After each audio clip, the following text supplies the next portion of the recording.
ਸਤਿ ਸ਼੍ਰੀ ਅਕਾਲ ਪਿਆਰੇ ਵਿਦਿਆਰਥੀਓ, ਅੱਜ ਅਸੀਂ 10ਵੀਂ ਕਲਾਸ ਦੇ ਵਾਰਤਕ ਭਾਗ ਵਿੱਚੋਂ ਵਾਰਤਕ ਲੇਖ ਬੋਲੀ, ਜਿਨ੍ਹਾਂ ਨੂੰ ਕਿ ਸਰਦਾਰ ਗੁਰਬਖਸ਼ ਸਿੰਘ ਜੀ ਨੇ ਲਿਖਿਆ ਹੈ, ਉਸ ਬਾਰੇ ਵਿਚਾਰ ਚਰਚਾ ਕਰਾਂਗੇ ਅਤੇ ਪ੍ਰਸ਼ਨ ਉੱਤਰਾਂ ਦੇ ਮਾਧਿਅਮ ਰਾਹੀਂ ਇਸ ਨੂੰ ਸਮਝਣ ਦੀ ਕੋਸ਼ਿਸ਼ ਕਰਦੇ ਹਾਂ। ਸੋ ਸਭ ਤੋਂ ਪਹਿਲਾਂ ਜੇ ਅਸੀਂ ਗੱਲ ਕਰੀਏ ਕਿ ਜਿਹੜਾ ਸਾਡਾ ਇਹ ਵਾਰਤਕ ਲੇਖ ਗੁਰਬਖਸ਼ ਸਿੰਘ ਜੀ ਨੇ ਲਿਖਿਆ ਹੈ, ਉਹ ਹੈ ਬੋਲੀ ਨਾਲ ਸੰਬੰਧਿਤ। ਜਿੱਥੇ ਅਸੀਂ ਗੱਲ ਆਪਣੀ ਮਾਤ ਭਾਸ਼ਾ ਦੀ, ਮਾਤ ਬੋਲੀ ਦੀ ਕਰਦੇ ਹਾਂ, ਉਸ ਦੇ ਨਾਲ ਹੀ ਸਾਡੇ ਜ਼ੁਬਾਨ ਵਿੱਚੋਂ ਨਿਕਲਣ ਵਾਲੇ ਅਲਫਾਜ਼, ਸ਼ਬਦ ਜੋ ਅਸੀਂ ਬੋਲਦੇ ਹਾਂ, ਜੋ ਅਸੀਂ ਪਰਿਭਾਸ਼ਿਤ ਕਰਦੇ ਹਾਂ, ਉਸ ਨੂੰ ਵੀ ਅਸੀਂ ਬੋਲੀ ਆਖਦੇ ਹਾਂ। ਸੋ ਇੱਕ ਆਮ ਕਹਾਵਤ ਹੁੰਦੀ ਹੈ ਕਿ ਜੇਕਰ 20 ਬੰਦਿਆਂ ਨੂੰ ਬਿਠਾ ਦਿੱਤਾ ਜਾਵੇ ਅਤੇ ਉਹ ਚੁੱਪਚਾਪ ਆਪਣੇ ਵਾਰਤਾਲਾਪ ਕਰਦੇ ਰਹਿਣ, ਅਤੇ ਉਹਨਾਂ ਦੇ ਵਿੱਚ ਇੱਕ ਮੂਰਖ ਨੂੰ ਵੀ ਬਿਠਾ ਦਿੱਤਾ ਜਾਵੇ, ਉਹ 20 ਬੰਦਿਆਂ ਵਿੱਚ ਉਹ ਮੂਰਖ ਬੰਦਾ ਉਦੋਂ ਤੱਕ ਨਹੀਂ ਪਹਿਚਾਣਿਆ ਜਾ ਸਕਦਾ ਜਦੋਂ ਤੱਕ ਉਹ ਬੋਲਦਾ ਨਹੀਂ। ਅਤੇ ਜਦੋਂ ਉਹ ਬੋਲ ਪੈਂਦਾ ਹੈ ਤਾਂ ਪਤਾ ਲੱਗ ਜਾਂਦਾ ਹੈ ਕਿ ਇਹ ਮੂਰਖ ਹੈ ਭਾਈ। ਸੋ ਜੇ ਬਾਕੀ 19 ਬੰਦੇ ਸਮਝਦਾਰ ਨੇ, ਇੱਕ ਸਲੀਕੇ ਵਾਲੀ ਭਾਸ਼ਾ ਬੋਲਦੇ ਨੇ, ਉਹ ਬੜਾ ਮਾਪ ਤੋਲ ਕੇ ਗੱਲਬਾਤ ਕਰਦੇ ਨੇ, ਪਰ ਜਿਹੜਾ ਮੂਰਖ ਆ, ਉਹਦੇ ਚਿਹਰੇ ਤੋਂ ਉਹਦੀ ਪਹਿਚਾਣ ਨਹੀਂ ਕੀਤੀ ਜਾ ਸਕਦੀ। ਪਰ ਉਸ ਨੂੰ ਕਿਵੇਂ ਪਹਿਚਾਣਾਂਗੇ? ਉਸ ਦੀ ਬੋਲੀ ਤੋਂ। ਸੋ ਬੇਟਾ, ਸਮਾਜ ਦੇ ਵਿੱਚ ਬਹੁਤ ਸਾਰੇ ਲੋਕ ਨੇ ਜਿਹੜੇ ਵੱਖੋ ਵੱਖਰੀ ਬੋਲੀ ਬੋਲਦੇ ਨੇ। ਵੱਖੋ ਵੱਖਰੀ ਬੋਲੀ ਤੋਂ ਭਾਵ ਕਿ ਜਿਵੇਂ ਕੋਈ ਹਿੰਦੀ ਬੋਲਦਾ, ਪੰਜਾਬੀ ਬੋਲਦਾ, ਉਰਦੂ, ਫਾਰਸੀ, ਵੱਖੋ ਵੱਖਰੀਆਂ ਜ਼ੁਬਾਨਾਂ ਬੋਲਦੇ ਨੇ। ਇੱਕ ਤਾਂ ਇਹ ਵਖਰੇਵਾਂ ਹੁੰਦਾ ਬੋਲੀ ਦਾ। ਦੂਸਰਾ ਵਖਰੇਵਾਂ ਇਹ ਹੈ ਕਿ ਕਈ ਵਿਅਕਤੀਆਂ ਨੂੰ ਆਦਤ ਹੁੰਦੀ ਹੈ ਕਿ ਗੱਲ ਦੇ ਉੱਪਰ ਗਾਲ ਕੱਢਣੀ, ਭੱਦੀ ਸ਼ਬਦਾਵਲੀ ਬੋਲਣੀ, ਉੱਚੀ ਟੋਨ ਦੇ ਵਿੱਚ ਬੋਲਣਾ। ਸੋ ਦੁਨੀਆ ਦੀਆਂ 50 ਭਾਸ਼ਾਵਾਂ ਦੇ ਵਿੱਚੋਂ, ਜਿੰਨੀਆਂ ਵੀ ਪੂਰੀਆਂ ਤਮਾਮ ਭਾਸ਼ਾਵਾਂ ਨੇ, ਪੰਜਾਬੀ ਬੋਲੀ ਬੇਟਾ ਇੱਕ ਐਸੀ ਜ਼ੁਬਾਨ ਆ ਜਿਹਦੇ ਵਿੱਚ ਸੁਰ ਤਾਲ ਚੇਂਜ ਹੋਣ 'ਤੇ ਉਹਦੇ ਪ੍ਰਭਾਵ ਵੀ ਅਲੱਗ-ਅਲੱਗ ਪੈਂਦਾ। ਜੇ ਅਸੀਂ ਕਿਸੇ ਨੂੰ ਜੀ ਆਇਆਂ ਆਖਦੇ ਹਾਂ, ਉਹਦੇ ਵਿੱਚ ਤੁਹਾਡੇ ਟੋਨ ਤੋਂ ਪਤਾ ਲੱਗਦਾ ਕਿ ਕਿਸ ਤਰ੍ਹਾਂ ਸਾਡਾ ਸਵਾਗਤ ਕੀਤਾ ਗਿਆ। ਜੇ ਅਸੀਂ ਉਸੇ ਜ਼ੁਬਾਨ ਤੋਂ ਬਿਰ ਫਟੇ ਨੂੰ ਜਾਂ ਦੁਰ ਫਟੇ ਨੂੰ ਬੋਲਦੇ ਹਾਂ ਤਾਂ ਉੱਥੋਂ ਵੀ ਸਾਡਾ ਪਤਾ ਲੱਗਦਾ। ਸੋ ਜਿਹੜੀ ਸਾਡੀ ਬੋਲੀ ਆ, ਪੰਜਾਬੀ ਬੋਲੀ, ਜਿਹਦੇ ਵਿੱਚ ਅਸੀਂ ਪਿਆਰ ਵਿਅਕਤ ਕਰਨਾ ਹੋਵੇ ਤਾਂ ਉਹ ਵੀ ਸਾਡੀਆਂ ਜਿਹੜੀਆਂ ਗਿਆਨ ਇੰਦਰੀਆਂ ਨੇ ਮਹਿਸੂਸ ਕਰਦੀਆਂ ਨੇ ਕਿ ਸਾਨੂੰ ਸਤਿਕਾਰ ਦਿੱਤਾ ਗਿਆ। ਜੇਕਰ ਅਸੀਂ ਆਪਣੀ ਬੋਲੀ ਦੇ ਵਿੱਚ ਕਿਸੇ ਨੂੰ ਦੁਰਕਾਰਦੇ ਹਾਂ, ਫਿਰ ਵੀ ਸਾਨੂੰ ਪਤਾ ਲੱਗਦਾ ਕਿ ਸਾਨੂੰ ਫਟਕਾਰ ਦਿੱਤੀ ਗਈ ਹੈ। ਸੋ ਅੱਜ ਦਾ ਜਿਹੜਾ ਸਮਾਂ ਅਸੀਂ ਵਿਦੇਸ਼ੀ ਭਾਸ਼ਾਵਾਂ ਸਿੱਖ ਰਹੇ ਹਾਂ, ਹੋਰ ਭਾਸ਼ਾਵਾਂ ਨੂੰ ਸਿੱਖ ਰਹੇ ਹਾਂ, ਅਤੇ ਮਨੁੱਖ ਲਈ ਸਭ ਤੋਂ ਵੱਡਾ ਜਿਹੜਾ ਦੁਖਾਂਤ ਦੀ ਗੱਲ ਇਹ ਹੁੰਦੀ ਆ, ਜਿਹਨੂੰ ਆਪਣੀ ਮਾਂ ਬੋਲੀ ਵਿਸਰ ਜਾਂਦੀ ਆ, ਜਿਹਨੂੰ ਆਪਣੀ ਬੇਸਿਕ ਭਾਸ਼ਾ ਵਿਸਰ ਜਾਂਦੀ ਆ, ਉਸ ਲਈ ਕੋਈ, ਜੇ ਅਸੀਂ ਕਹਿ ਦਈਏ ਕਿ ਇਸ ਤੋਂ ਵੱਡਾ ਕੋਈ ਦੁੱਖ ਨਹੀਂ ਹੋ ਸਕਦਾ। ਪਹਿਲਾਂ ਇਸ ਚੀਜ਼ ਨੂੰ ਮਿਹਣਾ ਮੰਨਿਆ ਜਾਂਦਾ ਸੀ ਕਿ ਜਾ ਤੈਨੂੰ ਤੇਰੀ ਮਾਂ ਬੋਲੀ ਭੁੱਲ ਜਾਏ, ਬਹੁਤ ਵੱਡਾ ਮਿਹਣਾ ਹੁੰਦਾ ਸੀ। ਸੋ ਜਿਹੜੀ ਬੋਲੀ ਆ, ਜਿਵੇਂ ਅਸੀਂ ਕਿਸੇ ਦੇ ਚਿਹਰੇ ਤੋਂ ਉਹਦੀ ਸੁਹੱਪਣ ਦੀ ਗੱਲਬਾਤ ਕਰਦੇ ਹਾਂ ਕਿ ਸੁੰਦਰਤਾ ਕਿੱਦਾਂ ਦੀ ਹੈ, ਉਹਦਾ ਚਿਹਰਾ ਦੇਖ ਕੇ ਗੈਸ ਕਰਦੇ ਹਾਂ। ਜੇ ਅਸੀਂ ਕਿਸੇ ਦੀ ਅੰਤਰ ਆਤਮਾ, ਉਸ ਦੀ ਅੰਤਰ ਦੀ ਆਵਾਜ਼ ਨੂੰ ਪਹਿਚਾਨਣਾ ਹੋਵੇ ਤਾਂ ਉਹਦੇ ਲਈ ਅਸੀਂ ਉਹਦੀ ਬੋਲੀ ਤੋਂ ਗੈਸ ਕਰਾਂਗੇ ਕਿ ਜਿਹੋ ਜਿਹੀ ਕਿਸੇ ਬੰਦੇ ਦੀ ਬੋਲੀ ਹੁੰਦੀ ਆ, ਉਹੋ ਜਿਹੀ ਉਸ ਦੀ ਆਤਮਾ ਹੁੰਦੀ ਆ, ਉਸ ਦਾ ਵਿਅਕਤੀਤਵ ਹੁੰਦਾ। ਸੋ ਜਿਹੜੀ ਬੋਲੀ ਆ, ਉਹ ਇੱਕ ਬੰਦੇ ਦਾ ਪਹਿਚਾਣ ਚਿੰਨ੍ਹ ਹੈ। ਵਿਅਕਤੀ ਜਿਹੋ ਜਿਹੀ ਭਾਸ਼ਾ ਦਾ ਪ੍ਰਯੋਗ ਕਰਦਾ ਹੈ, ਉਸ ਦੀ ਜਿਹੜੀ ਇਮੇਜ ਆ ਦੂਸਰੇ ਵਿਅਕਤੀਆਂ ਦੇ ਮਨਾਂ ਵਿੱਚ ਉਸ ਤਰ੍ਹਾਂ ਦੀ ਉੱਭਰ ਕੇ ਸਾਹਮਣੇ ਆਉਂਦੀ ਆ। ਸੋ ਜਿਹੜੀ ਬੋਲੀ ਆ, ਇਸ ਦੀ ਗੁੜਤੀ ਸਾਨੂੰ ਆਪਣੀ ਮਾਂ ਕੋਲੋਂ ਮਿਲਦੀ ਆ। ਜਿਹੜੇ ਬੋਲੀ ਦੇ ਵਿੱਚ ਵਿਕਾਸ ਹੁੰਦਾ, ਉਤਰਾਅ ਚੜ੍ਹਾਅ ਆਉਂਦੇ ਨੇ, ਉਹ ਮੁੱਢਲਾ ਜਿਹੜਾ ਸਾਡਾ ਸਕੂਲ ਆ, ਸਾਡਾ ਪਰਿਵਾਰ ਹੁੰਦਾ, ਸਾਡਾ ਘਰ ਹੁੰਦਾ, ਸਾਡਾ ਆਲਾ ਦੁਆਲਾ ਹੁੰਦਾ, ਸਾਡਾ ਵਾਤਾਵਰਨ ਹੁੰਦਾ। ਸੋ ਜਿਉਂ-ਜਿਉਂ ਮਨੁੱਖ ਜਨਮ ਲੈ ਕੇ ਬੋਲੀ ਬੋਲਦਾ ਜਾਂਦਾ, ਉਹਦੇ ਵਿੱਚ ਬਹੁਤ ਸਾਰੇ ਚੇਂਜਿਸ ਆਉਂਦੀਆਂ ਨੇ, ਬਦਲਾਅ ਆਉਂਦੇ ਨੇ। ਉਹ ਘਰ ਦੇ ਵਿੱਚ ਹੋਰ ਲੋਟ ਭਾਸ਼ਾ ਬੋਲਦਾ ਹੈ, ਸਕੂਲ ਦੇ ਵਿੱਚ ਹੋਰ ਭਾਸ਼ਾ ਸਿੱਖਦਾ ਹੈ, ਸਮਾਜ ਦੇ ਵਿੱਚ ਉਹ ਬਹੁਤ ਕੁਝ ਹੋਰ ਨਵਾਂ ਗ੍ਰਹਿਣ ਕਰਦਾ। ਸੋ ਜਿਵੇਂ ਜਿਵੇਂ ਮਨੁੱਖ ਦਾ ਜਿਹੜਾ ਵਿਕਾਸ ਹੁੰਦਾ ਹੈ, ਮਨੁੱਖ ਦੀ ਜਿਹੜੀ ਸੋਝੀ ਵੱਧਦੀ ਆ, ਉਸੇ ਤਰ੍ਹਾਂ ਉਹਦੀ ਜਿਹੜੀ ਬੋਲੀ ਦਾ ਵਿਕਾਸ ਹੁੰਦਾ। ਸੋ ਬਹੁਤ ਸਾਰੇ ਲੋਕਾਂ ਨੂੰ ਅਸੀਂ ਭੀੜ ਇਕੱਠ 'ਚ ਜਾ ਕੇ ਉਹਨਾਂ ਦੀ ਬੋਲੀ ਤੋਂ ਗੈਸ ਕਰ ਲੈਂਦੇ ਹਾਂ, ਅੰਦਾਜ਼ਾ ਲਾ ਲੈਂਦੇ ਹਾਂ ਕਿ ਜਿਹੜਾ ਇਹ ਵਿਅਕਤੀ ਆ, ਇਹਦਾ ਪਰਿਵਾਰ ਕਿਸ ਤਰ੍ਹਾਂ ਦਾ ਹੈ, ਇਹ ਬੰਦਾ ਕਿਸ ਤਰ੍ਹਾਂ ਦੇ ਮਾਹੌਲ ਦਾ ਹੈ। ਸੋ ਜਿਹੜੀ ਭਾਸ਼ਾ ਬੇਟਾ, ਉਹ ਅਲੱਗ ਚੀਜ਼ ਆ ਜਿਹੜੀ ਅਸੀਂ ਬੋਲਦੇ ਹਾਂ, ਜੋ ਅਸੀਂ ਵਿਚਾਰ ਵਟਾਂਦਰਾ ਕਰਦੇ ਹਾਂ, ਉਦੋਂ ਤੋਂ ਤੁਹਾਡੀ ਪੂਰੀ ਜਿਹੜੀ ਫੋਟੋ ਆ, ਉਹ ਦੂਸਰੇ ਵਿਅਕਤੀ ਦੇ ਮਨ ਦੇ ਉੱਪਰ ਬਿਲਕੁਲ ਉਕਰੀ ਜਾਂਦੀ ਆ। ਸੋ ਇਸ ਕਰਕੇ ਜਿਹੜੀ ਬੋਲੀ ਆ, ਸਾਨੂੰ ਆਪਣੀ ਮਾਂ ਤੋਂ, ਆਪਣੇ ਪਰਿਵਾਰ ਤੋਂ, ਆਪਣੇ ਸਕੂਲ ਤੋਂ, ਆਪਣੇ ਸਮਾਜ ਤੋਂ, ਆਪਣੇ ਸਾਥੀਆਂ ਤੋਂ ਨਵੇਂ-ਨਵੇਂ ਸ਼ਬਦ ਸਿੱਖਣੇ ਚਾਹੀਦੇ ਨੇ। ਅਤੇ ਇੱਕ ਸੱਭਿਅਕ ਭਾਸ਼ਾ, ਇੱਕ ਸੱਭਿਅਕ ਬੋਲੀ ਸਾਨੂੰ ਜਿਹੜੀ ਆ ਉਹ ਬੋਲਣੀ ਚਾਹੀਦੀ ਆ। ਸੋ ਜੇ ਅਸੀਂ ਬੋਲੀ ਦੀ ਗੱਲ ਕਰੀਏ, ਜੇਕਰ 2 ਵਿਅਕਤੀਆਂ ਕੋਲ 1-1 ਰੁਪਈਆ ਹੋਵੇ ਅਤੇ ਉਹਨਾਂ ਨੂੰ ਕਹੋ ਕਿ ਇਹਨੂੰ ਵਟਾ ਲਓ ਜੀ। ਜਦੋਂ 1 ਰੁਪਈਆ ਇੱਕ ਨੇ ਦੂਸਰੇ ਨੂੰ ਦਿੱਤਾ, ਦੂਸਰੇ ਨੇ ਦੂਸਰੇ ਨੂੰ ਦਿੱਤਾ, ਤਾਂ ਜਦੋਂ ਉਹਨੂੰ ਕਹੋਗੇ ਤੁਹਾਡੇ ਕੋਲ ਕਿੰਨੇ ਰੁਪਈਏ ਨੇ, ਕਹਿਣਗੇ ਜੀ 1 ਰੁਪਈਆ। ਸੋ ਦੂਸਰੀ ਗੱਲ ਕਰੀਏ ਬੋਲੀ। ਬੋਲੀ ਸਾਡੀ ਵਿਚਾਰਧਾਰਾ ਦਾ ਮਾਧਿਅਮ ਹੈ। ਜੇ 2 ਵਿਅਕਤੀ ਨੂੰ ਕਹੀਏ ਲਓ ਜੀ ਤੁਸੀਂ ਇੱਕ ਵਿਚਾਰ ਆਪਣਾ ਉਹਨਾਂ ਨੂੰ ਦੇ ਦਿਓ ਅਤੇ ਇੱਕ ਵਿਚਾਰ ਉਹਨਾਂ ਦਾ ਤੁਸੀਂ ਲੈ ਲਓ। ਬੋਲੀ ਰਾਹੀਂ ਜਦੋਂ ਅਸੀਂ ਬੋਲਦੇ ਹਾਂ, ਵਿਚਾਰਾਂ ਦਾ ਆਦਾਨ ਪ੍ਰਦਾਨ ਕਰਦੇ ਹਾਂ। ਸੋ ਇੱਕ ਬੰਦੇ ਨੇ ਕਿਹਾ ਕਿ ਵਿੱਦਿਆ ਵਿਚਾਰੀ ਤਾਂ ਪਰਉਪਕਾਰੀ, ਇਸ ਬਾਰੇ ਉਹਨੇ ਇਸ ਵਿਸ਼ੇ ਦੇ ਉੱਪਰ ਬੋਲਿਆ। ਦੂਸਰੇ ਨੇ ਕਿਹਾ ਕਿ ਵਿੱਦਿਆ ਫੈਲੇ ਚਾਨਣ ਹੋਏ। ਹੁਣ ਉਹਨਾਂ ਦੋਨਾਂ ਨੇ ਇੰਟਰਲੇਟ ਇੱਕ ਦੂਜੇ ਨਾਲ ਆਪਣੇ ਵਿਚਾਰ ਜਿਹੜੇ ਬੋਲੀ ਦੇ ਵਿੱਚ ਬੋਲੇ ਸਾਂਝੇ ਕੀਤੇ। ਹੁਣ ਪਹਿਲੇ ਕੋਲੇ ਆਪਣਾ ਵਿਚਾਰ ਹੈਗਾ ਹੀ ਸੀ ਆਲਰੇਡੀ, ਉਹਨੇ ਦੂਸਰੇ ਦਾ ਵੀ ਅਡਾਪਟ ਕਰ ਲਿਆ। ਦੂਸਰੇ ਕੋਲੇ ਆਪਣਾ ਵਿਚਾਰ ਸੀ, ਉਹਨੇ ਦੂਸਰੇ ਦਾ ਇੰਟਰਚੇਂਜ ਕਰ ਲਿਆ। ਅਤੇ ਉਹਨਾਂ ਨੂੰ ਪੁੱਛਿਆ ਵੀ ਰੁਪਈਏ ਤਾਂ ਤੁਹਾਡੇ ਕੋਲ 1-1 ਸੀ ਅਤੇ ਹੁਣ ਵਿਚਾਰ ਕਿੰਨੇ ਕਿੰਨੇ ਨੇ, ਕਹਿੰਦੇ ਜੀ 2-2। ਵੀ ਮੇਰੇ ਕੋਲ ਇੱਕ ਆਪਣਾ ਵਿਚਾਰ ਸੀ, ਮੈਂ ਇੱਕ ਉਹਨਾਂ 'ਤੇ ਲੈ ਲਿਆ, ਹੁਣ ਮੇਰੇ ਕੋਲ 2 ਹੋ ਗਏ। ਸਾਹਮਣੇ ਵਾਲੇ ਨੂੰ ਪੁੱਛਿਆ ਭਾਈ ਤੇਰੇ ਕੋਲ ਕਿੰਨੇ ਵਿਚਾਰ ਨੇ, ਕਹਿੰਦਾ ਜੀ ਇੱਕ ਮੇਰਾ ਆਪਣਾ ਸੀ, ਇੱਕ ਮੈਂ ਉਹਨਾਂ ਦੇ ਲੈ ਲਿਆ, ਸਾਡੇ ਕੋਲ 2 ਵਿਚਾਰ ਨੇ। ਸੋ ਬੇਟਾ ਜਿਹੜੀ ਬੋਲੀ ਆ ਉਹ ਪੈਸੇ ਨਾਲੋਂ ਵੀ ਮਹੱਤਵਪੂਰਨ ਜਿਹੜਾ ਰੋਲ ਅਦਾ ਕਰਦੀ ਹੈ ਸਾਡੇ ਜੀਵਨ ਦੇ ਵਿੱਚ, ਜਦੋਂ ਅਸੀਂ ਆਦਾਨ ਪ੍ਰਦਾਨ ਕਰਦੇ ਹਾਂ, ਦੂਸਰੇ ਵਿਅਕਤੀ ਨੂੰ ਮਿਲਦੇ ਹਾਂ, ਵਿਚਰਦੇ ਹਾਂ। ਸੋ ਆਮ ਸਾਡੇ ਕਿਹਾ ਜਾਂਦਾ ਹੈ ਕਿ ਜੈਸੀ ਸੰਗਤ ਵੈਸੀ ਰੰਗਤ। ਰੰਗਤ ਆ ਜਿਹੜੀ ਉਹ ਬੋਲੀ ਦੇ ਮਾਧਿਅਮ ਰਾਹੀਂ ਸਾਡੇ ਭਾਸ਼ਾਈ ਅਨੁਵਾਦ ਦੇ ਵਿੱਚ ਸ਼ਾਮਲ ਹੁੰਦੀ ਹੈ। ਅਸੀਂ ਕਿੱਦਾਂ ਦਾ ਬੋਲਦੇ ਹਾਂ, ਸਾਨੂੰ ਲੱਗਦਾ ਕਿ ਯਾਰ ਕਿੱਦਾਂ ਦੀ ਭਾਸ਼ਾ ਬੋਲਣ ਲੱਗ ਪਿਆ ਇਹ ਬੰਦਾ।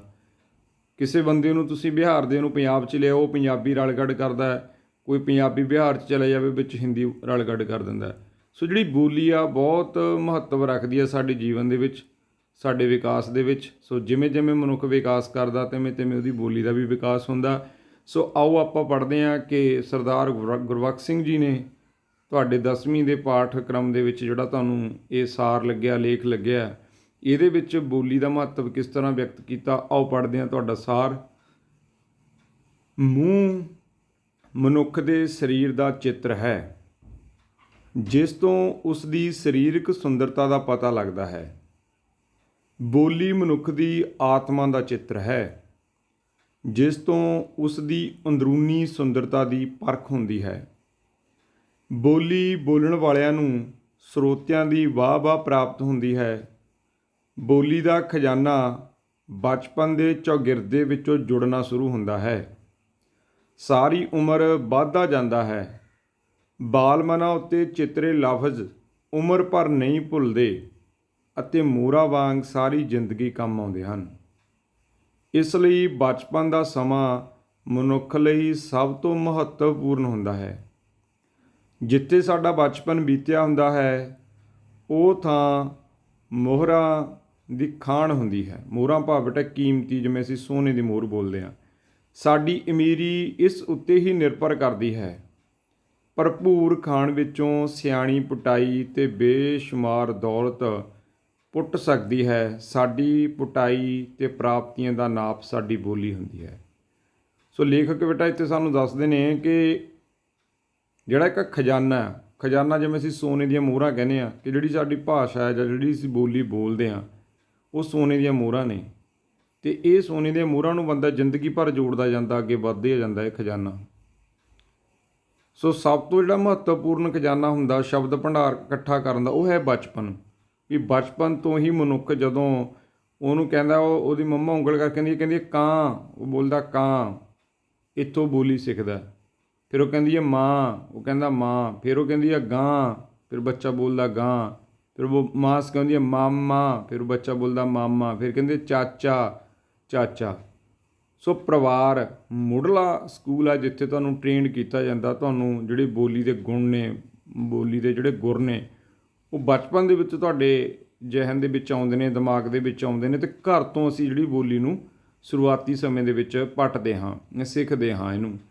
ਅਤੇ ਜੇ ਅਸੀਂ ਗੱਲ ਕਰੀਏ ਕਿ ਜਿਹੜੀ ਬੋਲੀ ਆ, ਪਰਿਵਾਰ ਸਾਡਾ ਜਿਹੜਾ ਇਸ ਬੋਲੀ ਦੀ ਖਾਨ ਹੈ। ਤੇ ਜਿਹੜਾ ਬੰਦਾ ਗਿਆਨਵਾਨ ਆ ਉਹ ਪਰਿਵਾਰ ਦੀ ਇਸ ਖਾਨ 'ਚੋਂ ਬਹੁਤ ਸੋਹਣੀਆਂ ਮਤਲਬ ਬੋਲੀ ਦੀਆਂ ਮੋਹਰਾਂ ਕੱਢਦਾ ਹੈ।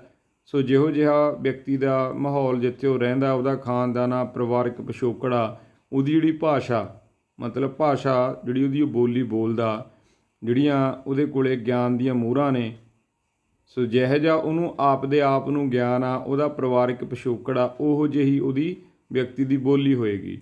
ਸੋ ਜਿਉਂ-ਜਿਉਂ ਮਨੁੱਖ ਸਿੱਖਦਾ ਜਾਂਦਾ ਤਿਵੇਂ ਤਿਵੇਂ ਉਹਦੀ ਬੋਲੀ ਦੀਆਂ ਜਿਹੜੀਆਂ ਮੋਹਰਾਂ ਨੇ ਉਹਦੀਆਂ ਵੱਧਦੀਆਂ ਜਾਂਦੀਆਂ ਨੇ। ਕਈ ਬੰਦੇ ਕੰਗਾਲ ਹੀ ਹੁੰਦੇ ਨੇ ਬੋਲੀਆਂ ਦੀਆਂ ਮੋਹਰਾਂ ਤੋਂ, ਉਹਨਾਂ ਨੇ ਹਮੇਸ਼ਾ ਗਾਲਾਂ ਕੱਢਣੀਆਂ ਹੁੰਦੀਆਂ ਨੇ, ਝਗੜੇਲੂ ਉਹਨਾਂ ਦਾ ਸੁਭਾਅ ਹੁੰਦਾ, ਹਮੇਸ਼ਾ ਉਲਟਾ ਸਿੱਧਾ ਹੀ ਬੋਲਣਾ ਹੁੰਦਾ। ਕਈ ਬੰਦੇ ਇਸ ਤਰ੍ਹਾਂ ਦੀ ਨੇਚਰ ਦੇ ਵੀ ਨੇ। ਫਿਰ ਪਤਾ ਲੱਗਦਾ ਕਿ ਇਹਨਾਂ ਦਾ ਪਰਿਵਾਰਕ ਪਿਛੋਕੜ ਕੀ ਆ, ਇਹਨਾਂ ਦਾ ਇਨਵਾਇਰਮੈਂਟ ਵਾਤਾਵਰਨ ਕੀ ਹੈ ਜਿੱਥੇ ਇਹ ਬੰਦਾ ਰਹਿ ਰਿਹਾ। ਸੋ ਜਿਹੜੀ ਬੋਲੀ ਹੈ ਬੇਟਾ ਬਹੁਤ ਕੁਝ ਤੁਹਾਡੇ ਅੰਤਰ ਆਤਮਾ, ਤੁਹਾਡੇ ਅੰਦਰਲੇ ਮਨ ਦੇ ਅੰਦਰ ਕੀ ਹੈ, ਤੁਹਾਡੇ ਕੋਲੇ ਅਸਲ 'ਚ ਖਜ਼ਾਨਾ ਕਿੰਨਾ ਕੁ ਉਹ ਤੁਹਾਡੇ ਸ਼ਬਦਾਂ ਤੋਂ ਪਤਾ ਲੱਗ ਜਾਂਦਾ, ਤੁਹਾਡੀ ਬੋਲੀ ਤੋਂ ਪਤਾ ਲੱਗ ਜਾਂਦਾ ਕਿ ਬੰਦਾ ਕਿਸ ਤਰ੍ਹਾਂ ਦੀ ਗੱਲਬਾਤ ਕਰਦਾ, ਪਤਾ ਲੱਗ ਜਾਂਦਾ, ਅੰਦਾਜ਼ਾ ਲੱਗ ਜਾਂਦਾ ਕਿ ਸਭ ਕੁਝ ਓਵਰਆਲ ਕੀ ਗੱਲਬਾਤ ਆ। ਸਮਾਜ ਦੇ ਵਿੱਚ ਬੋਲੀ ਤੋਂ ਬਹੁਤ ਸਾਰੇ ਲੋਕ ਪਹਿਚਾਣੇ ਜਾਂਦੇ ਨੇ। ਕਈ ਬੋਲਦੇ ਨੇ, ਜਿਵੇਂ ਹੁਣ ਸੰਗਰੂਰ ਵਾਲੇ ਆਪਾਂ ਸਾਰੇ ਬੋਲਦੇ ਹਾਂ ਤੀ, ਮੈਂ ਉੱਥੇ ਗਿਆ ਤੀ, ਮੈਂ ਉਹ ਖਾਂਦਾ ਤੀ, ਮੈਂ ਉਹ ਉੱਥੇ ਜਾਂਦਾ ਤੀ, ਤੀ ਬੋਲਦੇ ਹਾਂ। ਅਤੇ ਜੇ ਅਸੀਂ ਗੱਲ ਕਰੀਏ ਬਠਿੰਡਾ ਸਾਈਡ, ਮੈਂ ਉੱਥੇ ਗਿਆ ਸੀ, ਅਸੀਂ ਕੱਲ੍ਹ ਉੱਥੇ ਖੜ੍ਹੇ ਸੀ, ਉਹਨਾਂ ਨੇ ਮੈਨੂੰ ਇਸ ਤਰ੍ਹਾਂ ਕਿਹਾ ਸੀ, ਉਹ ਹਰੇਕ ਗੱਲ 'ਤੇ ਸੀ ਬੋਲਦੇ ਨੇ। ਲੁਧਿਆਣਾ ਜਿਹੜਾ ਆਪਣਾ ਇਲਾਕਾ, ਇਹ ਮੈਂ ਖਾਂਦਾ ਵਾ, ਨਹਾਉਂਦਾ ਵਾ, ਕਹਿੰਦਾ ਵਾ, ਆਂਦਾ ਵਾ, ਇਹ ਵਾਵੇ ਨੂੰ ਕੰਨਾਂ ਲਾ ਕੇ ਬੋਲਦੇ ਨੇ, ਵਾਹ ਬੋਲਦੇ ਨੇ। ਸੋ ਬਟ ਜਿਹੜੀ ਬੋਲੀ ਆ ਉਹ ਵੱਖ-ਵੱਖ ਖੇਤਰਾਂ 'ਤੇ ਜਾ ਕੇ ਬਦਲਦੀ ਆ। ਸੋ ਕਈ ਬੰਦੇ ਸਾਡੀ ਬੋਲੀ ਤੋਂ ਅੰਦਾਜ਼ਾ ਲਾਉਣੇ, ਹਾਂ ਜੀ ਗੁਰਦਾਸਪੁਰੀਓ ਭਾਈ ਕੀ ਕਰਨ ਡਿਆ ਜੇ ਭਾ, ਜਿਵੇਂ ਇੱਦਾਂ ਬੋਲਦੇ ਆ। ਅੰਮ੍ਰਿਤਸਰੀ ਆਪਣੀ ਭਾਸ਼ਾ ਜਿਵੇਂ ਉਹ ਬੋਲਦੇ ਨੇ, ਸੰਗਰੂਰ ਵਾਲੇ ਬੋਲਦੇ ਨੇ, ਅੰਮ੍ਰਿਤਸਰ ਵਾਲਿਆਂ ਦੀ ਅਲੱਗ ਭਾਸ਼ਾ, ਸੰਗਰੂਰ ਦੀ ਅਲੱਗ ਤੋਂ ਅਸੀਂ ਜਿਹੜਾ ਉਚਾਰਨ ਕਰਦੇ ਹਾਂ, ਬਠਿੰਡੇ ਦੇ ਇਲਾਕੇ ਦੀ ਅਲੱਗ ਭਾਸ਼ਾ। ਸੋ ਬਟ ਜਿਹੜੀ ਬੋਲੀ ਆ ਉਹ ਤੁਹਾਡਾ ਕਿਤੇ ਨਾ ਕਿਤੇ ਖੇਤਰੀ ਸਿੰਬੋਲਿਕ ਚਿੰਨ੍ਹ ਵੀ ਬਣਦੀ ਹੈ ਕਿ ਕਿਸ ਖੇਤਰ ਨਾਲ ਸੰਬੰਧ ਰੱਖਦਾ ਬੰਦਾ, ਕਿਸ ਇਲਾਕੇ ਦਾ। ਸੋ ਓਵਰਆਲ ਜਿਹੜੀ ਅਸੀਂ ਬੋਲੀ ਦੀ ਗੱਲ ਕਰਦੇ ਹਾਂ ਉਹ ਹੈ ਸਾਡੀ ਜਿਹੜੀ ਵਿਅਕਤੀਗਤ ਤੌਰ 'ਤੇ ਸਾਡੀ ਪਹਿਚਾਣ ਬਣਦੀ ਹੈ, ਉਹ ਬੋਲੀ ਅਸੀਂ ਜੋ ਬੋਲਦੇ ਹਾਂ, ਸਮਾਜ ਦੇ ਵਿੱਚ ਜਿਵੇਂ ਵਿਚਰਦੇ ਹਾਂ। ਆਓ ਜੀ ਅੱਗੇ ਪੈਰਾ ਪੜ੍ਹਦੇ ਹਾਂ ਕਿ ਸਾਡੀ ਮਾਂ ਬੋਲੀ ਸਾਡੀ ਬੋਲੀ ਹੈ, ਜਿਹੜੀ ਅਸੀਂ ਆਪਣੇ ਬਚਪਨ ਵਿੱਚ ਆਪਣੀ ਮਾਂ ਕੋਲੋਂ ਅਤੇ ਆਲੇ ਦੁਆਲੇ ਤੋਂ ਸਿੱਖੀ ਹੈ। ਉਹ ਲੋਕ ਬਦਕਿਸਮਤ ਹਨ ਜਿਨ੍ਹਾਂ ਨੂੰ ਵੱਡੇ ਹੋ ਕੇ ਬਚਪਨ ਦੀ ਬੋਲੀ ਨਾਲੋਂ ਕੋਈ ਵੱਖਰੀ ਬੋਲੀ ਅਪਣਾਉਣੀ ਪੈਂਦੀ ਹੈ। ਤਜਰਬਾ ਸਾਡੀ ਦੌਲਤ ਹੈ ਅਤੇ ਇਹ ਦੌਲਤ ਬਚਪਨ ਦੇ ਸਮੇਂ ਬੋਲੀ ਦੇ ਚਿੰਨ੍ਹਾਂ ਵਿੱਚ ਸਾਂਭੀ ਜਾਂਦੀ ਹੈ। ਇਹ ਦੌਲਤ ਬੋਲੀ ਦੇ ਚਿੰਨ੍ਹਾਂ ਦੇ ਰੂਪ ਵਿੱਚ ਵਰਤੀ ਜਾ ਸਕਦੀ ਹੈ। ਤਜਰਬਾ ਇਸ ਦੌਲਤ ਦਾ ਖਜ਼ਾਨਾ ਹੈ। ਐਕਸਪੀਰੀਅੰਸ ਆ ਜਿਹਨੂੰ ਅਸੀਂ ਬੋਲਦੇ ਹਾਂ, ਬੋਲੀ ਦੀ ਭਾਸ਼ਾ ਦਾ ਖਜ਼ਾਨਾ ਹੈ। ਸ਼ਬਦ ਇਸ ਦੇ ਸਿੱਕੇ ਅਤੇ ਨੋਟ ਹਨ। ਮਤਲਬ ਇੱਕ ਵੱਡਾ ਸਾਰਾ ਜਿਹੜਾ ਖਜ਼ਾਨਾ ਕਹਿ ਦਈਏ ਬੋਲੀ ਦਾ, ਸ਼ਬਦ ਇਸ ਦੇ ਸਿੱਕੇ ਹਨ ਜਿਨ੍ਹਾਂ ਨੂੰ ਅਸੀਂ ਰੋਜ਼ਾਨਾ ਜ਼ਿੰਦਗੀ ਦੀ ਮੰਡੀ ਵਿੱਚ ਚਲਾਉਂਦੇ ਹਾਂ। ਕਈ ਬੰਦੇ ਨੇ ਕਿਤੇ ਜਾਣਗੇ, ਉਹ ਇੰਨੀ ਨਿਮਰਤਾ ਨਾਲ ਬੋਲਦੇ ਨੇ, ਜਿਹੜਾ ਕੰਮ ਉਹਨਾਂ ਦਾ ਮਤਲਬ ਮੰਨ ਲਓ 4 ਗੇੜਿਆਂ 'ਚ ਹੋਣਾ, 1 ਗੇੜੇ 'ਚ ਹੋ ਜਾਂਦਾ।